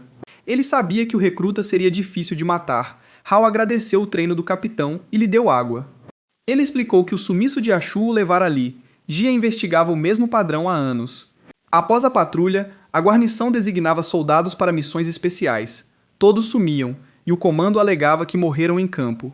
Jiangxi bloqueou as investigações. A guarnição não tinha influência para apagar tantos registros sozinha. Alguém maior o usava para vítimas. Guardas entraram e ordenaram matar Jia e levar Hao vivo. Jia se pôs à frente, mas Hao limpou a sala antes que o capitão transformasse o sacrifício em plano. Escapar agora arruinaria o sentido de ter se deixado capturar. A Green Vine soltou monstros experimentais nos corredores. Jia se abrigou enquanto Hao se transformava e os eliminava. Os senhores controlados na intersecção eram do mesmo programa. Zhang Shi forçou os pesquisadores a abrir as jaulas, crendo que as criaturas atrasariam Hao para destruir os dados e evacuar. Os pesquisadores abandonaram Zhang Shi assim que os arquivos sumiram. Hao o alcançou quebrando várias paredes de uma vez. Zhang ameaçou a vida de Jia até o capitão, supostamente preso, aparecer atrás de Hao. Sem vantagem, Zhang identificou o homem acima dele como Mestre Hong ou Hong Zenan. O local subterrâneo era apenas uma filial, criava monstros e trocava material experimental. Zhang alegou que Hong lhe prometeu riqueza e autoridade limitadas por pessoas. Não sabia quem apagou o arquivo do Esquadrão 7, mas sabia onde o patrulheiro sequestrado foi levado. Hong talvez estivesse lá. Zhang se ofereceu para guiá-lo se Hao o poupasse. O túnel principal desabou após Green Vine detoná-lo, mas uma passagem secreta restou. Hao, Jia e o prisioneiro entraram na caverna fétida.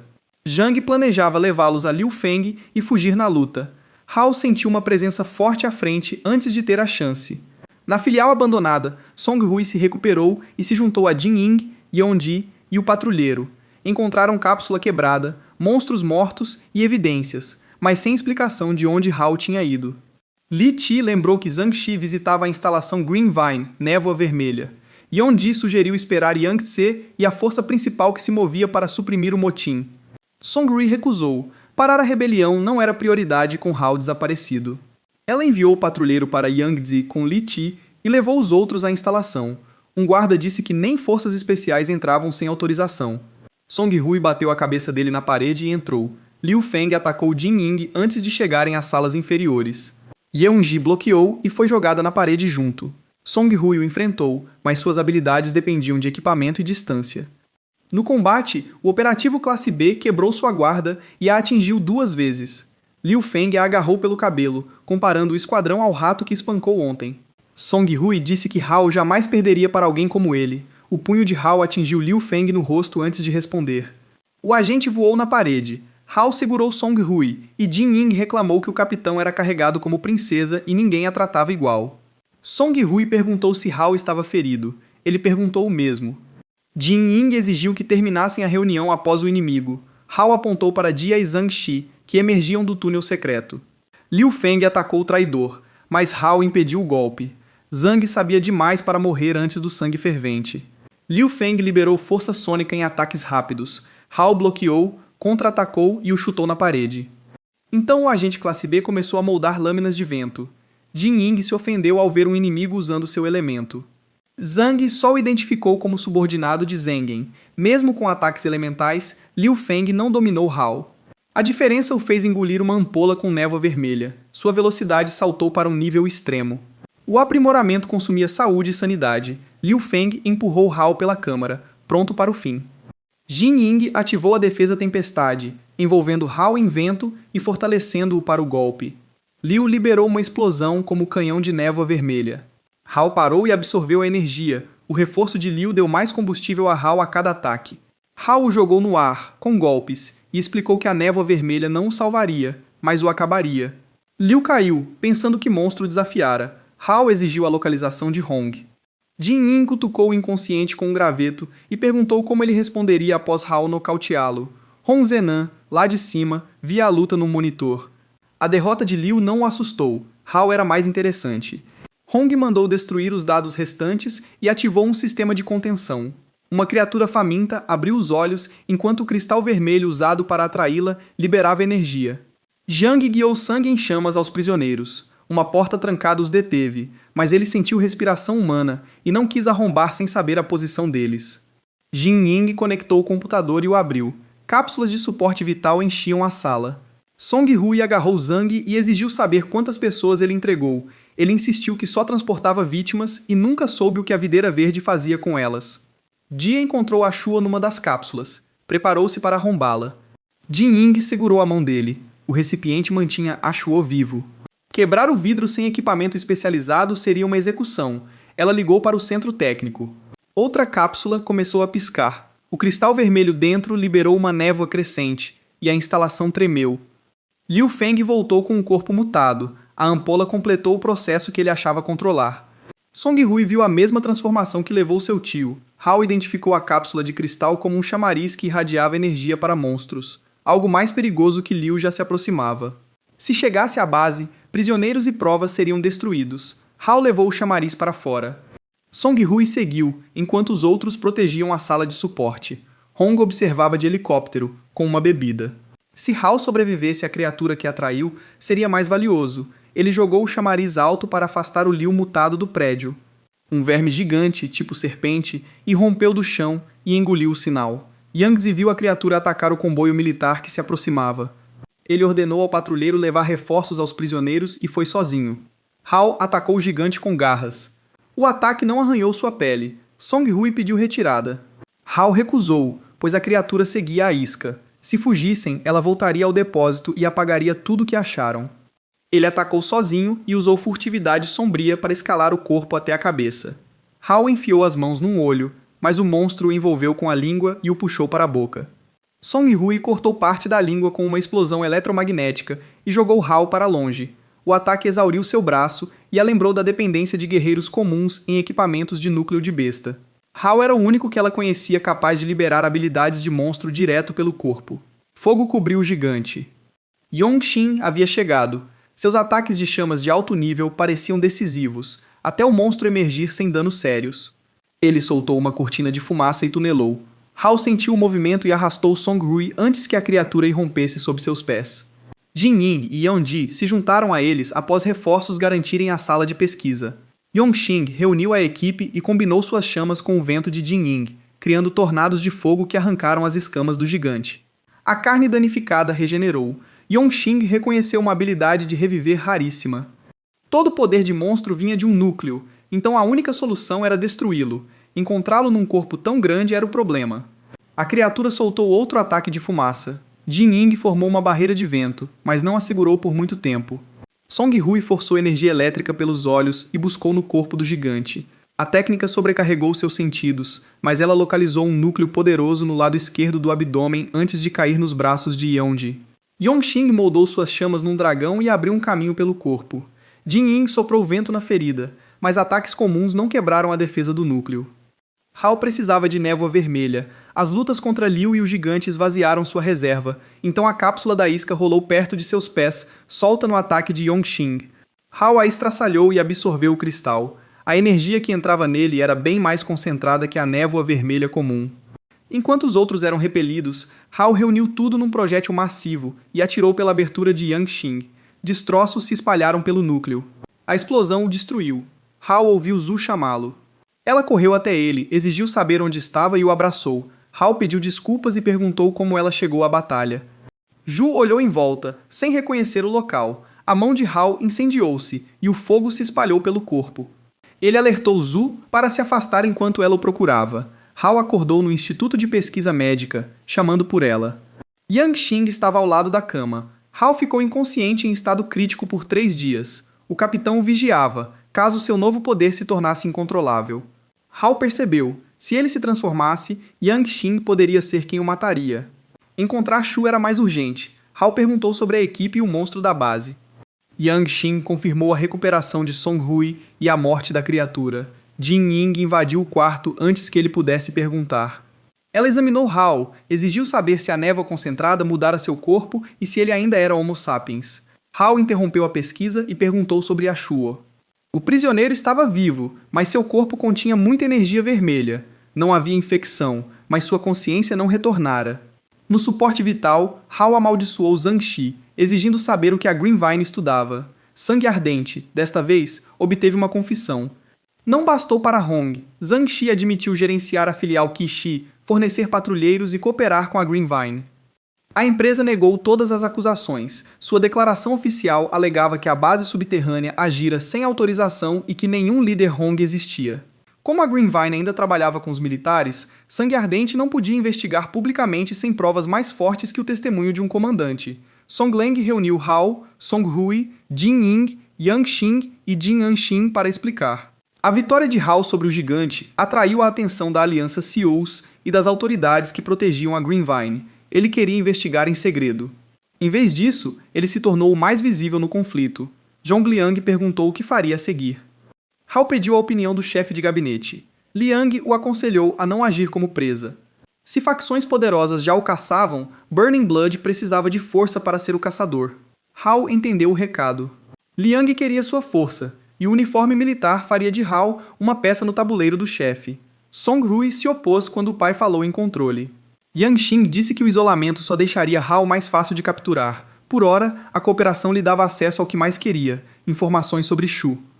Liang anunciou um treinamento de 3 meses para os novos membros de Burning Blood, oficialmente para melhorar o combate. Na realidade, o tempo permitiria atrasar o conflito, identificar espiões e unificar os militares antes que a Greenvine agisse. Hao viu a oferta como apoio temporário, não lealdade. Os recrutas receberam suas primeiras pontuações. Hao tinha 210 pontos. Jin Yin tinha 95, Zhang Jin tinha 45.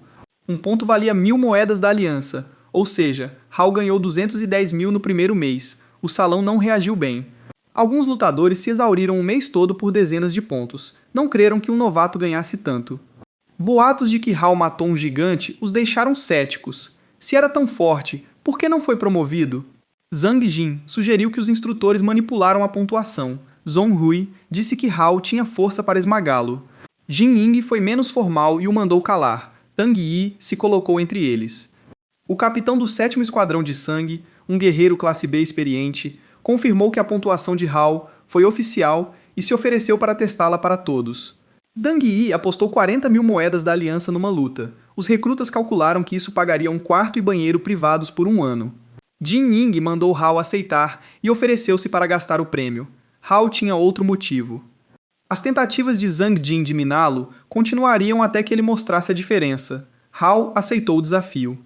Tang Yi ativou um núcleo de gelo e congelou a arena. Hao evitou a superfície, mas o capitão seguiu com projéteis de vários ângulos. Tang Yi era mais forte que Liu Feng, mas seus ataques eram lentos. Hao cruzou o gelo antes da segunda onda o prender.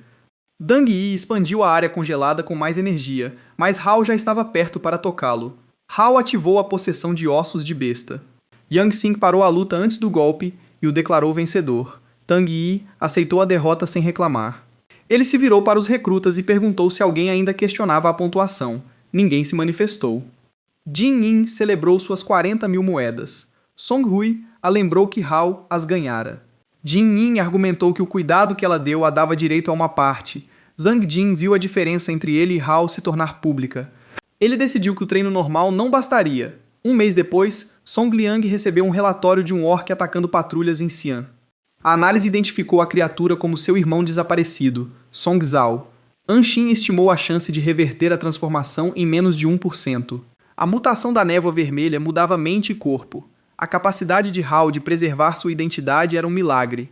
Se Zhao não pudesse ser capturado, Liang o mataria. Anshin avisou que Song Hui nunca perdoaria essa decisão. Ela já se culpava pelo ocorrido na Operação da Ruína que levou seu tio. Liang achava que proteger inocentes exigia um preço, mesmo que sua família o pagasse. Song Hui soube do relatório por Jin Ying e confrontou o pai, pediu para participar da operação. Liang perguntou se ela atiraria caso ele ordenasse a morte de Zhao. Não respondeu. Liang a afastou de Hao e proibiu interferência. Song Hui foi ao estacionamento subterrâneo. Jin Ying esperava com uma mochila de suprimentos. Prometeu atrasar Liang o máximo, embora o favor se tornasse caro. Song Hui lembrou do incidente da ruína. Se tivesse admitido que pessoas eram subornadas para protegê-la, talvez seu pai e tio agissem diferente. Não podia mudar aquela decisão, mas se recusou a fugir das consequências de novo. Dirigiu para Xion e prometeu devolver Zhao à forma humana. No acampamento, Hao comprou uma refeição cara para Jin Ying e o patrulheiro. O patrulheiro viu o local como prova de que o mundo podia acabar de novo. Hao perguntou por que Song Hui e Yeon-ji não se juntaram a eles. Jin Ying disse que a capitã tirou alguns dias e Yeon-ji estava em outra missão. Antes que Hao questionasse o momento, Jin Ying recebeu uma notificação médica. Ashu estava acordado. Levaram Ali ao instituto de pesquisa sem dizer o porquê. O menino entrou na sala, viu o irmão sentado e correu para seus braços. Ashu pediu desculpas por desaparecer. O patrulheiro limpou os olhos abertamente enquanto Hao tentava não interromper a reunião tão rápido. Ali o apresentou como a pessoa que salvou os dois irmãos. Hao mostrou a Ashu a fotografia de Shu. Jin Yin forneceu a data exata, 03/11/2088, durante uma operação de busca e resgate no início do surto da névoa vermelha. Ashu lembrou que sua equipe de resgate temporária entrou no centro da cidade por entre humanos infectados, monstros e corpos. Encontraram Shu perto de um helicóptero caído. Ela estava fisicamente ilesa, mas não lembrava de nada, então os soldados a transferiram para um abrigo militar. 2 dias depois, 2 homens chegaram com ordens do comando. Os documentos eram válidos. Alegando trauma psicológico, levaram Shu para Saiyan, pois não tinha família para cuidar dela. Ashu recebeu outra missão logo depois. Depois que ele saiu da cidade, houve um acidente e sua memória parou ali. Hao finalmente tinha um local. Jin Ying percebeu que era o mesmo lugar onde Zhao foi localizado. Coincidência grande demais para ignorar. Song Hui já havia vasculhado a maior parte de Sion. Chegou a uma área guardada nas montanhas. Homens discutiam segurança reforçada, pois alguém fazia perguntas na cidade. Caminhões militares se moviam na área. Uma câmera a flagrou observando. Guardas abriram fogo e alertaram o perímetro. Song Hui usou o equipamento de discrição para romper o primeiro grupo, mas as luvas não liberavam sua capacidade total. Então Eren a alcançou. O líder de gangue classe B resistiu ao raio e a jogou. Song Hui conseguiu paralisá-lo brevemente, mas o efeito sumiu contra o traje de combate M1 sob a roupa. O traje aumentava sua habilidade e o protegia de danos elétricos. Zhong Hui enfraqueceu após outra descarga. Um dos homens de Aaron correu para aproveitar. Hao o tirou da luta com um soco. Jin Ying chegou e dispersou os atacantes com vento. Aaron ofereceu 1/10 do lucro da mina pela captura dos intrusos. Zhang Hui avisou. Ele era no mínimo nível B. Hao levantou um dedo. Aaron presumiu que um ataque bastaria.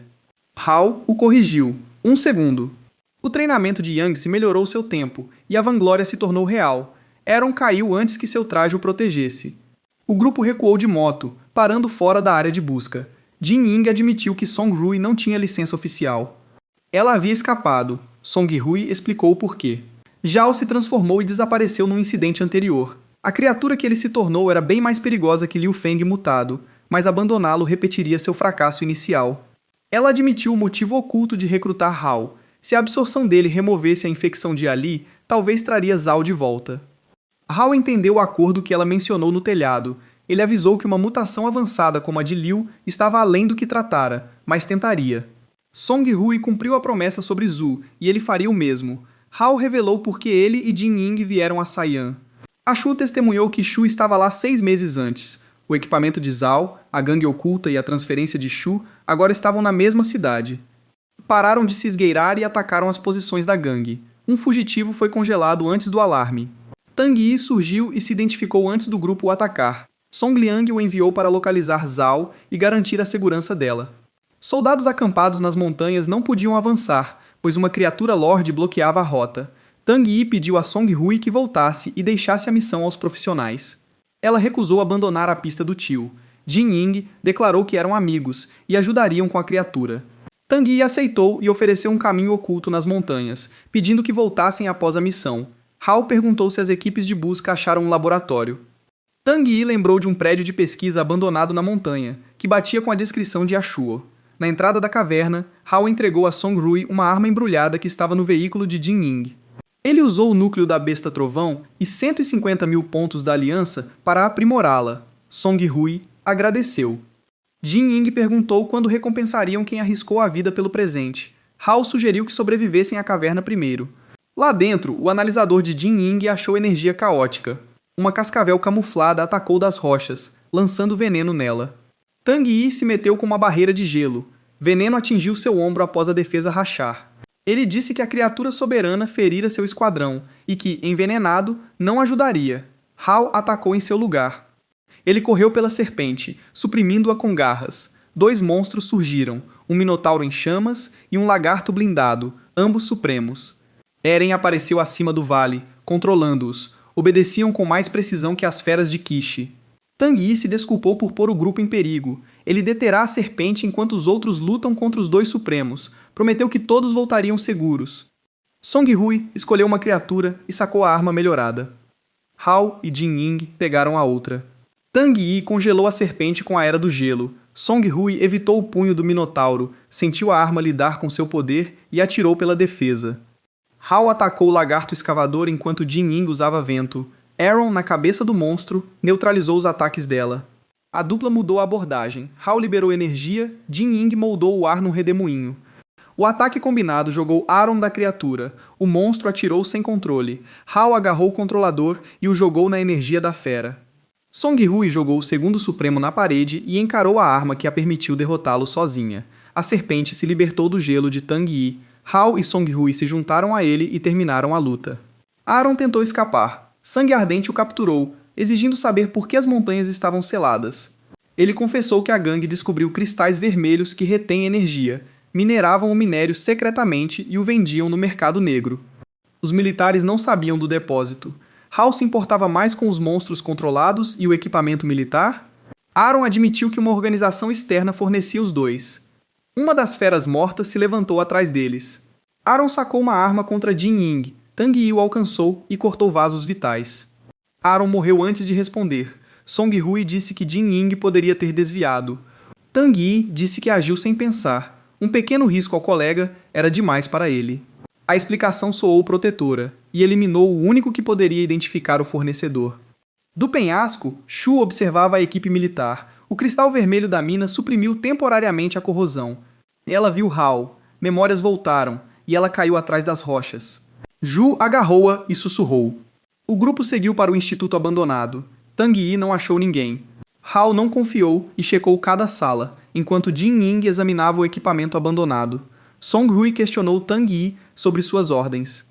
Localizar Zhao era só a primeira parte. Se a situação passasse de um limite, a sede queria o homem transformado destruído. Tang Yi disse que decidiria se a supressão era possível antes de seguir a ordem. Ao achou um diário e um HD danificado. O diário registrava a história de Saiyan.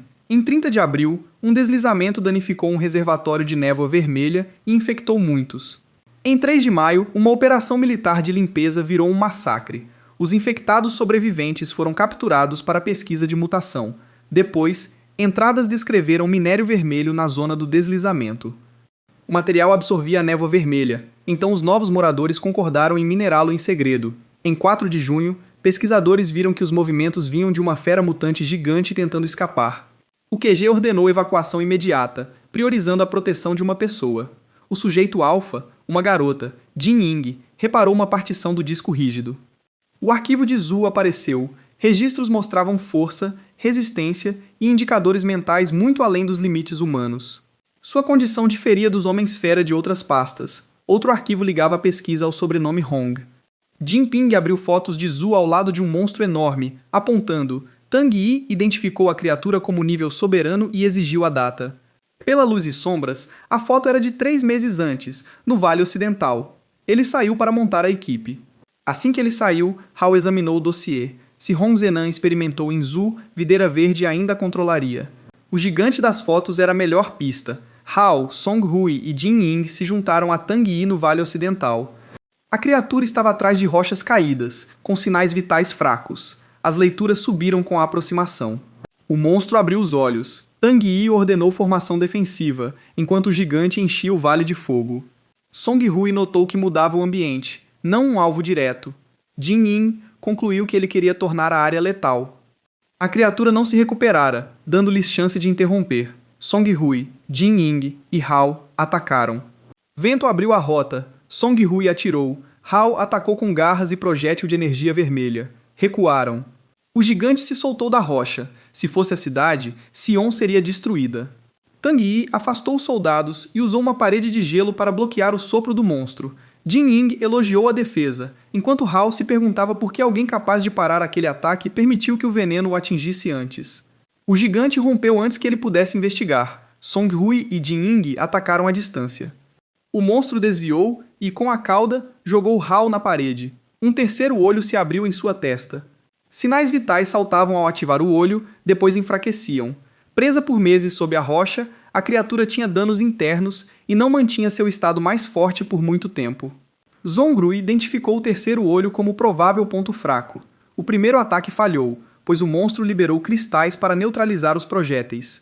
Jin Ying criou um plano. Hao se aproximaria e forçaria o ataque de sopro. Tang Yi bloquearia. Na pausa, Hao desequilibraria a criatura e Song Hui atiraria no terceiro olho. Quando os cristais surgissem, Jin Ying os dispersaria com vento. Funcionou. O tiro de Song Hui rachou o terceiro olho. Tang Yi sorriu e jogou uma lança eternizada no ombro de Hao. Ele nunca foi aliado. Tang Yi removeu um cristal de controle, revelando que dirigia o gigante. Jin Ying o reconheceu como o espião que Song Liang procurava em Sangue Ardente. Song Hui não entendia por que Tang Yi os protegera dos monstros, se tudo era uma armadilha. Assim ganhou a confiança deles. Tang Yi calculou a rota, posicionou os senhores controlados e usou o cheiro de sangue para despertar o gigante. E ele esperava que a criatura exaurisse o esquadrão para pegar Hao sem lutar. O plano funcionou, mas as vítimas eram mais difíceis de matar.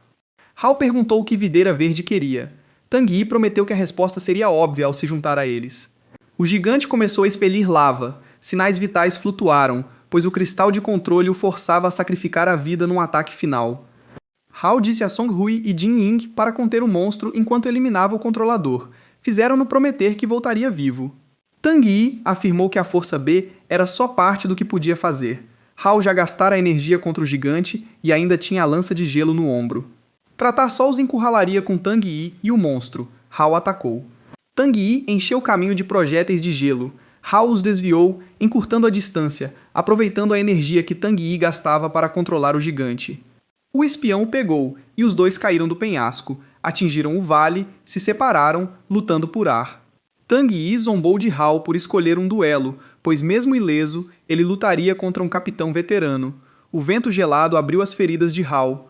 Tang Yi o seguiu com uma lâmina de gelo. Eles se moveram entre as paredes do penhasco, trocando golpes. Hao ativou a furtividade das sombras. Tang Yi se cercou com paredes de gelo, desprezando a habilidade como truque barato, mas ficando mais nervoso com o oponente que não via.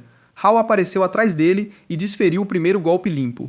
Acima, o gigante empurrava Song Hui e Jin Ying para o fim do vale.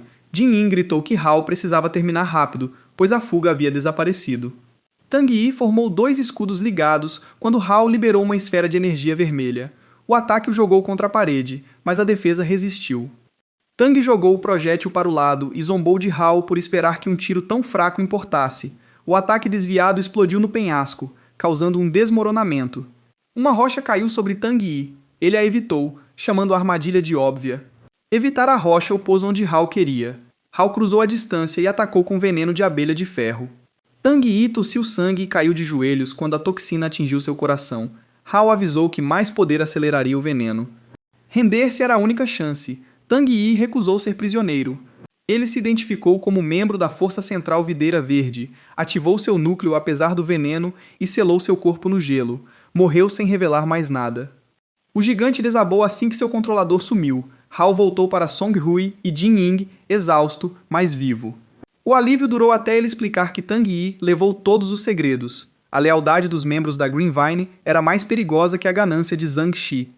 Song Hui queria voltar à base antes que outro inimigo os achasse. Jin Ying examinou o gigante e notou que suas leituras não se estabilizaram. Então o homem se aproximou. O detector reagiu mais violentamente a ele, à distância do que ao gigante moribundo. Zhao sentiu a pressão e soube que não era reforço de Tang Yi. O gigante ergueu a cabeça e rugiu. Um estranho o eliminou num golpe. Zhang Hui reconheceu o tio. Zhao manteve a mente após a transformação, mas sua calma não o fazia parecer humano. Ele viu House lutar e achou impressionante que alguém sem evolução completa chegasse a tal nível. Ofereceu a Hao um lugar ao seu lado num novo mundo. Hao rejeitou. Song Hui largou a arma e correu a Zhao. Um olhar a parou. Ela o chamou de tio, disse seu nome e implorou por um sinal de lembrança. Hao pensou em Zhu o puxando após a primeira transformação. Se a voz de um irmão o alcançou, Song Hui talvez pudesse. A intenção assassina de Zhao dizia o contrário. Ele perfurou o peito de Song Hui. Ela perguntou por quê. Zhao a chamou de forma de vida inferior e a jogou nos outros. Jin Ying caiu ao lado de Song Hui. Hao parou de pensar. Sua forma de besta irrompeu, e ele avançou para matar Zhao. Zhao considerou a transformação aceitável. Pegou Hao, quebrou seu braço e o chutou. Antes de Hao cair, Zhao agarrou sua cabeça e explicou que a diferença era insuperável para Hao. A raiva deu poder a Hao, mas tirou seu discernimento. Zhao o jogou no chão e o aconselhou a treinar. Um rugido cruzou o céu. Um dragão gigante desceu ao vale com Zhu em suas costas. Suas asas afastaram Zhao de Hao e arremessaram pedras pelo campo de batalha. Uma atingiu Jin Ying enquanto o dragão pousava entre os dois. Hao estava muito ferido e semi-transformado para entender quem chegara. Ele elogiou o controle de Zhu, a quem seguia por uma marca espiritual. O talento dela a qualificava para o novo mundo que oferecera a Hao. Zhu mandou que parasse de chamá-los de iguais. Zhao a comparou a dispositivos humanos para controlar monstros. O poder dela era genuíno, mas longe do dele. Atrás das rochas, Zhang Jin via o confronto com um dispositivo de absorção de videira verde aprimorado no peito. O sistema o protegia da névoa vermelha melhor que as cápsulas antigas, mas sobrecarregava seu corpo. Queria que Zhao e Zhu se enfraquecessem para pegar os restos do gigante e atingir uma classe. Enquanto falavam, Zhang Jin rastejou ao cadáver e o absorveu. Zhao disse a Zhu que seu apego a humanos era infantil. Eventualmente, o poder lhe mostraria o quão diferente ela estava das pessoas que lembrava. Partiu. Zhu correu até Hao e pediu desculpas pelo atraso. Temia que ele odiasse sua forma transformada. Mais que isso, temia perder o controle e machucá-lo. Tocou seu rosto e pediu que a esquecesse. Antes de partir, Zhu foi ao gigante e encontrou Zhang Jin drenando seu poder. Ele a zombou por interferir perto de uma classe e se virou para Hao, para matá-lo. Zhu chutou Zhang Jin, o prendeu no chão e avisou que trabalhar para a Videira Verde o mantinha vivo.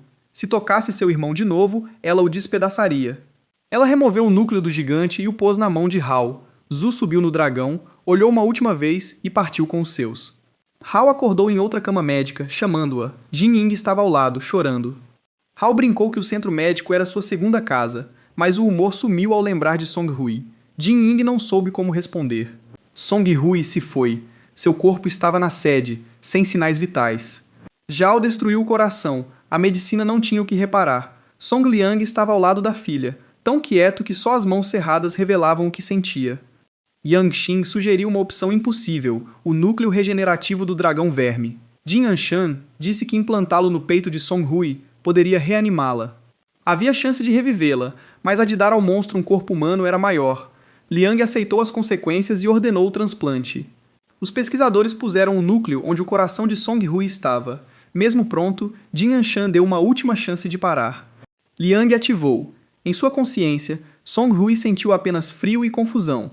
Então o dragão verme surgiu, juntando névoa vermelha na boca. Destruiu seu corpo antigo. Agora queria o dela. Energia irrompeu pelo teto da sede. Song-Hui se ergueu transformada. Jin Anshan concluiu que a mente humana falhou. Ela disparou raios no laboratório. Liang dispersou o ataque com uma mão, tirou a capa e sacou a espada. Mandou Yang Xin proteger os pesquisadores e proibiu interferências. Song-Hui era sua filha. Se o experimento a tornou um monstro, ele arcaria com as consequências. Hao e Jin Ying chegaram enquanto Liang a enfrentava. A nova forma de Song-Hui lembrava Zhao, e ela os atacou ao ver novos alvos. Liang mandou os recrutas se afastarem, defendeu os ataques da filha, saltou pela eletricidade e jogou a espada. Um raio o atingiu. Liang ignorou, tocou o rosto de Song-Hui e disse que a encontrou. Tudo estava bem. O Banzi que restaurou Hao quebrou o controle do dragão verme.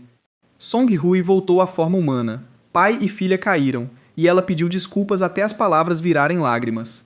Longe da sede, Zhu confrontou Hong Zenan. Ela o mandou parar as capturas, não importa seus planos.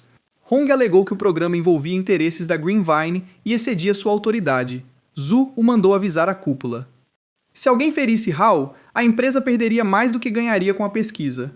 Após ela sair, Hong a desprezou como uma arma mimada que não entendia o custo do controle de feras. Song-Hui se recuperou para sentar com um refrigerante que Hao lhe trouxe. Ela admitiu que o pai dormia no escritório há dias. A transformação de Zhao, sua condição de meio-fera e as decisões para salvá-la recaíram sobre ele. Pela primeira vez, Song-Hui não sabia o que fazer. Hao se surpreendeu ao descobrir que a capitã que o prendeu o recrutou sob ameaça e dava ordens, podia se preocupar como uma pessoa comum. Ela perguntou se era assim que ele a via. Hao admitiu que ela também era a pessoa mais forte que ele conheceu. Por isso, ela não podia ficar presa ao passado. Ela precisava reconhecer sua força, proteger quem ainda estava ao seu lado e achar um jeito de trazer Zhao de volta. Song-Hui prometeu pensar nisso. Uma semana depois, todos os oficiais disponíveis foram chamados para uma reunião de emergência. A maioria dos lutadores mais fortes da Aliança já defendia o deserto do norte de uma grande invasão de feras. Enquanto essas unidades seguravam a fronteira, um soberano conhecido como Rei Inseto Titã rompeu e começou a construir um ninho 20 quilômetros a noroeste do Distrito 7. O rei já estava se reproduzindo. Se a primeira grande leva de ovos chocasse, os distritos vizinhos enfrentariam um enxame antes que a linha defensiva pudesse reagir. A força de elite de Sangue Ardente precisava de pelo menos 48 horas para chegar. Zongliang perguntou quem conteria o ninho até lá. A sala ficou em silêncio. Yongxin se voluntariou primeiro. Hao se levantou logo depois. Lutar contra os monstros mais fortes era o único jeito de fortalecer seu cristal. Os soldados o reconheciam como novato que já sobrevivera a várias batalhas de chefes. Yang Xin disse que o QG era o maior perigo e um capitão devia ficar. Liang aceitou e chamou Hao ao escritório. Song-Hui não podia ser comandante. Liang pôs Hao no comando do esquadrão e Jin Ying e Yongji foram para ele. Ele deu acesso à inteligência e disse a Hao para trazer todos vivos. Jin Ying entrou na reunião do esquadrão perguntando se devia chamá-lo de capitão. Hao pediu que não insultasse o título. Yongji chegou com o patrulheiro que atingiu o nível D após treinar com ele. Hao parabenizou o parceiro e disse para manterem os nomes e patentes. Comandar não exigia conversas estranhas. Jin Ying perguntou se esperavam Song-Hui. Hao disse que ela precisava de tempo. O esquadrão chegou ao estacionamento e viu Song-Hui no carro. Autorização restaurada. Duvidar de si não ajudaria, então voltou à equipe. Hao chamou a capitã de novata e a pôs para dirigir. O patrulheiro tentou se voluntariar. Ninguém ouviu. Song-Hui pisou fundo, explicando a preocupação do patrulheiro. Na base da Green Vine, Hong chamou Tianmian para uma missão. O Titã liberava tecido cristalizado ao pôr ovos, amostras vitais ao projeto de núcleo da Green Vine. O exército nunca as daria. Tianmian devia entrar, roubar o tecido e sair sem expor a Green Vine. Hong o escolheu pela infiltração, pois Tang Yi não voltaria. O esquadrão House parou blindado na floresta noroeste. A neblina à frente tinha tantos monstros que avançar anunciaria a posição sem melhorar a visibilidade. Seguiram a pé, mantendo contato visual. O patrulheiro não estava animado para andar 20 km na neblina que escondia os próprios pés. Yongji disse que presos no veículo seria pior. Hao sentiu o movimento e parou todos. Algo passou por cima e pousou perto. A névoa revelou um besouro gigante. Song-Hui percebeu que o inseto absorveu a névoa vermelha, criando uma área de caça que monstros fracos evitavam. Jin Ying o classificou como nível Lorde. A criatura provavelmente guardava o rei. Hao ordenou força máxima antes que chamasse reforços. Jin Ying usou Bênção da Tempestade na equipe. Yeon-ji conteve a investida do besouro com fortificação. Os demais atiravam de longe. O raio de Song-Hui atingiu a cabeça. Hao atacou as partes expostas na distração. O besouro caiu. O patrulheiro mal acreditava que mataram um gigante tão rápido. Hao achou a vitória fácil demais e parou Jin Ying. Algo se movia lá dentro. Silkworm saiu da carapaça e abriu asas. Song-Hui reconheceu um ataque psíquico. Hao avisou a todos para não olharem, mas abriu os olhos para lutar e desmaiou. Sua forma de besta o esperava na ilusão. Song-Hui encontrou Zhao. Jin Ying tentou estudar diagramas que sumiam ao compreendê-los. Na realidade, os três estavam imóveis, de olhos fechados. Yeon-ji se recuperou primeiro, sentindo um golpe na cabeça. O patrulheiro acordou ao ouvir Hao o chamar de inútil, após a promoção. Por que os mais fortes estavam presos? Yeon-ji entendeu o motivo. Quanto mais profundas obsessão e defesas mentais, mais o Silkworm atacava. A mente dele e a do patrulheiro eram simples demais para prender. O patrulheiro pediu suporte psíquico. Yeon-ji defendeu a equipe inconsciente. O Silkworm disparou esferas de energia. Ele tirou Hao do impacto, evitando o confronto. Na ilusão, a essência da fera mostrou a Hao a forma que reprimia. Oferecia liberdade de controle, dor e fraqueza. Se aceitasse o poder como Zhao, encontraria Zhu e faria o que quisesse. A cópia sabia de todas as habilidades de Hao. Bloqueava ataques, usava a furtividade das sombras e surgia atrás. Evitava seu veneno. Hao apontou a contradição. Uma versão perfeita de sua fera não devia temer suas próprias habilidades. A essência ficou irritada, atacando sem pensar. Hao a repeliu e recusou a oferta. Ele queria força para achar Shu e evitar que outros sofressem como sua família. Perder a razão humana dessa força anularia o propósito. E ele destruiu a cópia. Song-Hui enfrentou o poder de Zhao na ilusão. Ele descartou suas convicções como sem sentido, por serem de um fraco. O medo não era o único sentimento. Song-Hui o atacou com raios, chamando-o de traidor do tio que lembrava. Prometeu ficar forte, derrotá-lo e o trazer de volta. Sua ilusão quebrou. Hao e Song-Hui não acordaram. O ataque psíquico separou suas consciências dos corpos num nível profundo. Só interferência externa os religaria. O mundo falso rachou ao som da voz de Jin Ying. Ela acordou a tempo de usar a energia da jornada e prendeu o bicho da seda com vento. Hao e Song-Hui saíram pelas rachaduras. As asas eram a fonte do ataque. Jin Ying dispersou e Song-Hui atirou na estrutura exposta antes que a criatura os prendesse. Morto o bicho da seda, Hao absorveu seu núcleo e ficou inconsciente tempo suficiente para o patrulheiro dizer que Yan subia de nível. Hao acordou com nova percepção e mandou parar o veículo. Sentiu alguém a 200 metros à direita. Uma meio-fera consciente desceu da árvore, identificando-se como Bloodbeak, seguidor de Zhao. Ele queria manter os militares longe do que chamava de casulo. Bloodbeak atacou e zombou de Hao por desviar. Hao agarrou seu braço, o jogou, ficou invisível e reapareceu com um soco no queixo. A meio-fera era forte, mas não o suficiente para parar o esquadrão. Qian Mian, escondido, estimou que Hao se aproximava do vidro do mar. Ele foi reportar a Hong enquanto Hao terminava a luta. O patrulheiro elogiou. Hao mandou amarrar Bloodbeak e pôr no porta-malas. Não era um veículo sofisticado. Estava disponível. O esquadrão chegou à cratera do Titã e a encontrou cheia de ovos, insetos voadores, rastejantes e guardas movendo energia ao rei. Song-Hui avisou que outro atraso tornaria o enxame incontrolável. Hao estabeleceu um plano de manobra. Song-Hui usaria um pulso eletromagnético para interromper a postura de ovos. Jin Ying controlaria os insetos voadores. Yeon-ji seguraria a linha terrestre, e o esquadrão mudaria de posição antes que o enxame o cercasse. Song-Hui atirou no rei.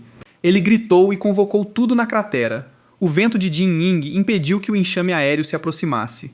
O escudo de Yeon-ji interceptou um feixe de energia de inseto, e Hao redirecionou o ataque para as criaturas terrestres. Após cada troca, Hao moveu o esquadrão para um novo lado da cratera, forçando o enxame a se reorganizar.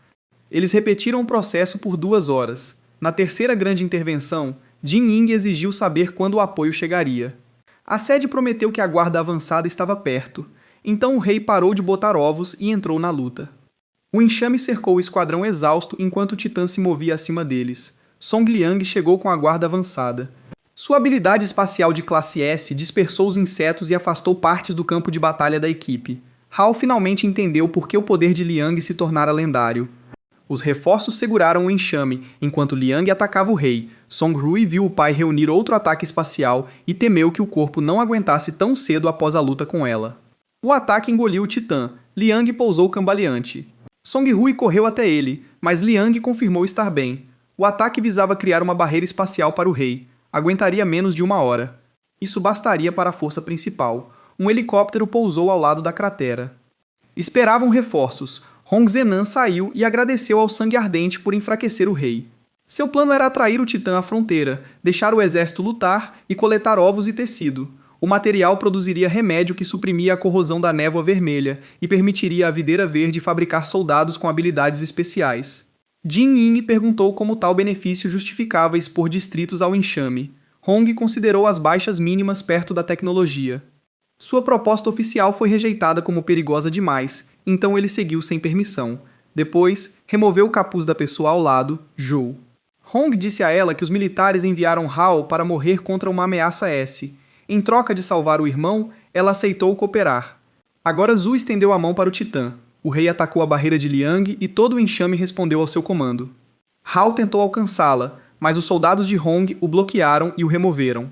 E a mente de Zhu se fundiu ao núcleo do titã.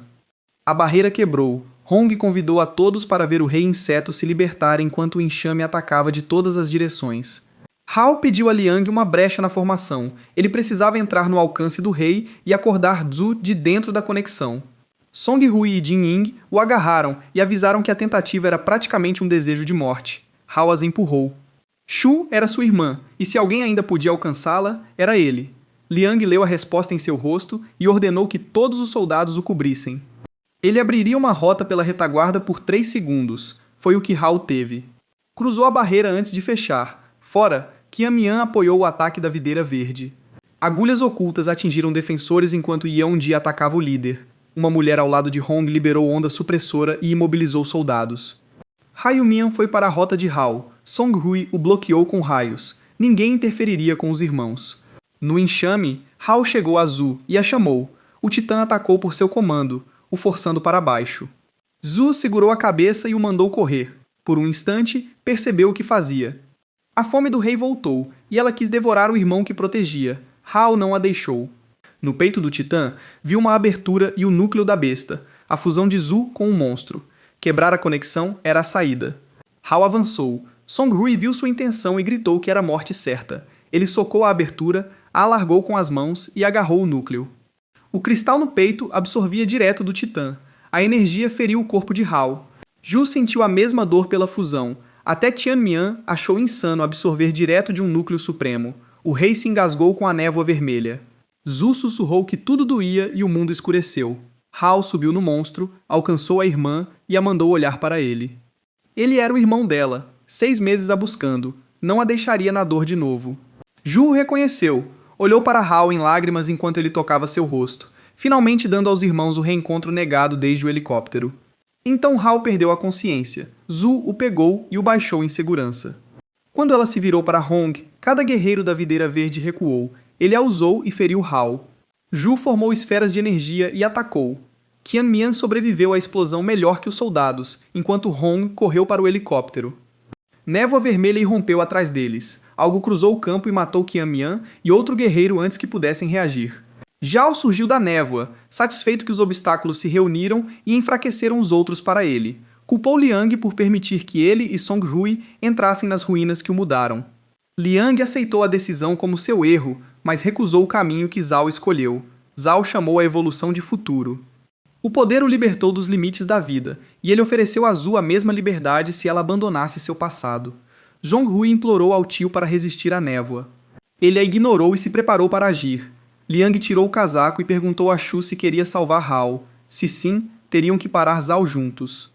Songrui, Jin Ying e os outros levaram Hao, enquanto Li Liang confrontava o irmão. Shu atacou com esferas e ordenou que monstros avançassem. Zhao desviou os projéteis e matou as criaturas. As mulheres baixaram Hao ao chão. Seu corpo ardia e vazava névoa. Zhongrui não tinha mais solução médica. Mesmo com o choque, Hao não acordou. Ela liberou mais raios e ordenou que se levantasse, pois Zhu e Liang lutavam. Jin Ying avisou que forçar energia no corpo instável dele causaria outra mutação. Zhonghui continuou. Zhao escorregou por trás de Liang e atacou. Zhu o alcançou com um monstro, mas o feixe de energia errou, pois Zhao desviou.